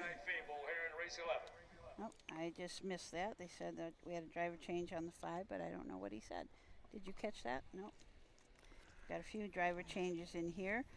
This is, as we said, the Attica area professionals pace, so you have to be living in the surrounding counties to be eligible. Either the owner or the trainer has to be from these counties. So been a great 2 days of racing here at Attica. It was interesting. We heard from Ryan Miller before, and he said he likes to come here because he's treated well. You know, he likes to come here. People are happy to see him, happy to have him come up here, and that speaks a lot for the fair board, the speed committee here. And there are several fairs that do stand out, and they give us fantastic royal treat. One of you will have to mention is the gang down at Hilliard. Yeah. And they're so good to us. I mean, they even give us a buffet between the races. Yeah. Food. I like that. Up in Napoleon, we're treated so well. We are usually treated very good. There's a couple of fairs that sometimes, they, Nah, it's good everywhere. but No, they're it's just, good. we're happy to be here, and we love presenting the races. But yeah, this is Attica is nice, and it's being such a small little fair and independent. Yeah. They do. We want to thank all the officials that are responsible for a lot of this stuff today. Dennis Rear is the superintendent of speed. Paul Combs, our presiding judge. Pam Weller, the clerk in charter. Edward Embach, the photo finish. Mike Webkenberg, our starter. And Bill Peters, the announcer. So we certainly want to thank those guys. Emily, you have to say, our blanket holders out there, Emily Rear. Yep. She does a great job. That's Dennis's daughter. She has run up and down these stairs. Yes, 25 times in the past 2 days. Now, next racing is going to be at Croton on Friday and Saturday. We have a 12 noon post time for each of those days, the Hartford Independent Fair, so make sure you join us then. And then on Sunday and Monday, we go to Salina. Always a great time at Salina. Mercies of her, yeah. 12:30 post time on Sunday and a 6 p.m. post time on Monday. Also Sunday and Monday, we're at Zanesville. Post times at 1 o'clock on Sunday, 6 p.m. on Monday, and also Monday is Troy, Miami County Fair. So lots and lots of racing for you in the next few days. We hope that you will join us. We're either on our Facebook page, or you can always find us on YouTube. You can also go to Harness Racing Ohio. Some of them aren't going to be on Facebook. Right, some of them are not going to be. If we have a double up, the Facebook will not let us show two at once. So some of them will not be there, but you can find us on one of those three. So let's get the post parade for the 11th. This is the free-for-all pace, the Attica area professional space, where horses must be owned or trained in the counties of Seneca. Number 1 is 'Cause Bert Told Me So. Owned and trained by Tom Hall of Shiloh, the driver Emmanuel Miller. Number 2 is A Bit Crazy. Owned by Stephen Reese of Republic, Ohio. JNR Racing of Rising Sun, Ohio, trained by Jamie Weller, the driver Rod Adams Jr. Number 3 is JR on the Beach, owned and trained by Janie Weller of Republic, the driver Pierce Henry. Number 4 is Sea of Dreams, owned by Gene Lutz and Mark Ward of New Regal, trained by Mark Ward, the driver is Ryan Stahl. Number 5 is Illini Fable, owned by Denmar Stable of Florida, Fort Myers, Florida, trained and driven by Ed Conrad. And number 6 is Denson Shaney, owned by Ron Heyman of Attica, Ohio, trained by Tom Hall, the driver Drew Neal. So, we have a couple of Wellers, we have a couple of Halls. Mark Ward and Ed Conrad. So from the rail out, we've got Cuz Bert Told Me So. I think that's a cool name. Cuz Bert Told Me So. Emmanuel Miller drives for Tom Hall. Tom trains and owns. This is an 8-year-old gelding by Time to Roll. 179 lifetime starts, 28 wins, $145,000 in earnings. Has a lifetime mark from Oak Grove in Kentucky of 153-4. Has been racing at Northfield Park in a 6 claimer. This was a recent claim for Tom Hall. Claimed him 5 starts back. Now, how come you didn't say he's out of his mama is named? That nice long, that might be 8 letters. 'Cause I Made My Mind Up by Cole Muffler. That's a good one. But that's a mouthful. Number 2 is A Bit Crazy. Jamie Weller owns, and J&R Racing of Rising Sun, Ohio, along with Steve Reese of Republic, own this 4-year-old mare by Bit of a Legend N. She's out of Crazy Again by Dragon Again. 19 starts this year, has not hit the board, or has not hit the winner's circle, has 2 seconds and 1/3, 8,000, has been racing in the at Northfield, has been timed right around 57, 58. Does have a lifetime mark at Dayton of 154-2, 10 wins and 41 lifetime starts. A Bit Crazy and Rod Adams Jr. Number 3 is... I was going to say A Bit Crazy was a heck of a 2-year-old. Raced really well at the beginning of her 2-year-old year and then got hurt, so she is coming back from that. JR on the Beach and Pierce Henry from the 3-hole for Janie Weller. Janie also owns and bred the Spring on the Beach 5-year-old gelding. 37 lifetime starts, 5 wins, a mark of 53-3 at Dayton. Last few starts has been racing at Scioto Downs in the horse and gelding, now winners of 4, condition claimer. Been pacing in 54, 53-1, 53-4. Number 4 is Sea of Dreams, a Mark Ward trainee for Mrs. Jean Lutz of New Regal, Ohio. Mark Ward of New Regal, Ohio. This is a 4-year-old now by the Seaside Gelding out of Swedish Sugar by Yankee Cruiser. This is second start of 2025, and last was scratch 6. It did pace in 59-3 at Bucyrus, has a mark of 58 at Northfield, 3 wins and 22 starts. Number 5. Illini Fable, Ed Conrad trains and drives for Denmar Stable, a well-said 6-year-old, 122 lifetime starts, 10 wins, mark of 52-3 at Rosecroft. 6 is Danson Shaney with Drew Neal. Tom Hall trains, 4-year-old mare by Danson Yankee. Has a mark of 56-4 last year at Scioto. 2 wins. Looking for win number 3 from the second tier is Bill Peters for the finale. Here they come. They're off and pacing in the Attica area professional pace. The first horse away at the rail is 'Cause Bert Told Me So. Up on the outside second is JR on the Beach. A Bit of Crazy moves up third. Fourth is Sea of Dreams. Racing in there fifth is Denson Shaney, and the last horse is Illini Fable. As they head down the backside to race over toward that quarter-mile mark. Out there on the front end is 'Cause Bert Told Me So. 2.5 lengths back second is JR on the Beach. Then comes A Bit Crazy third. Racing in there fourth down the backside is Sea of Dreams. Fifth, it is Danson Shaney, the last horse, Illini Fable. First quarter paced in 29 seconds. As they race around that upper turn to come down past the stands for the first time, that's Emmanuel Miller with 'Cause Bert Told Me So with the lead. 2 lengths back second, JR on the Beach, driven by Pierce Henry. Third is A Bit Crazy, driven by Rod Adams. Moving up fourth is Sea of Dreams, driven by Ryan Stahl. At the rail fifth is Danson Shaney, driven by Drew Neal. The last horse, Illini Fable, driven by Ed Conrad. Coming to the half-mile mark, that's 'Cause Bert Told Me So by a length and a half over JR on the Beach. First half paced in 59 3/5 seconds. As they round the turn now to head down the backside to race over to the 3/4 mile mark. I got to catch cuz Bert told me so. The closest horse second is JR on the Beach. A Bit Crazy is in there third. Denson Cheney is fourth. Racing fifth is Sea of Dreams, the last horse Illini Fable.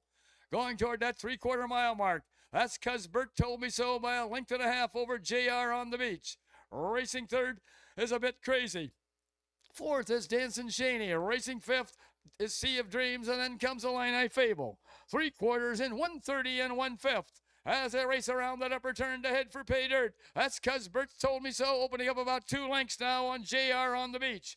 Racing third is A Bit Crazy. Fourth is Denson Cheney. As they race toward home, that's cuz Bert told me so and JR on the Beach. Cuz Bert told me so and JR on the Beach. It's gonna be cuz Bert told me so, wire to wire. And here they all come. JR on the Beach up for second with A Bit Crazy for third. A mile in 2 minutes and 1/5. Just missed it. Because Bert told me so. He was saying, I hope so, because he was coming up. They were closing in on him. But he held on and got the win. Well, Manny Miller is definitely leading the drivers here. That is 5 wins today for Manny Miller. Wow. Had a really nice meet. Did not win anything yesterday, but came back today and kind of demolished them.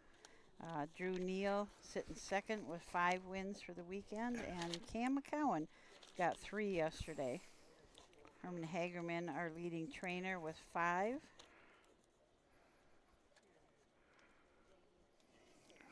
And he was the only trainer to double up. Everybody else just had 1.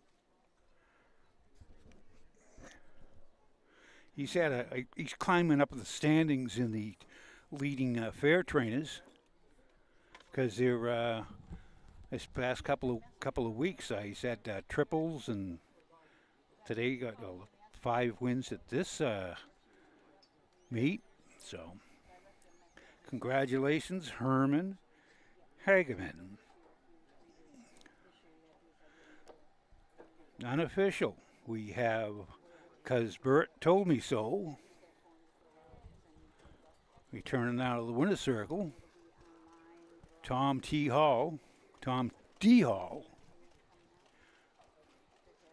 to roll out of Cole Muffler. Cole Muffler is a stallion. He is out of a mare called Sandy Sable, who is the dam of, she's in the Hall of Fame dam, Sandy Sable. She was a race time Carol Lander, and she threw, I'd have to go back to my notes, but she's got 5 millionaire offspring. Me so. Owned and trained by Tom Hall and driven to victory this afternoon by Emmanuel Miller. I believe this is the 2nd straight year this horse has won this race. Certainly this is the biggest field that we've been able to come up with in this race. Usually we have about 3 or 4 horses in it. This year we had a 6-horse field. And it wasn't a matter if it was 4 or 6, cuz Bert told me so. He won. Bert. Let's have a big hand here for Tom Hall, Emmanuel Miller, and cuz Bert told me so. And to the Attica Fair, the donors of the blanket.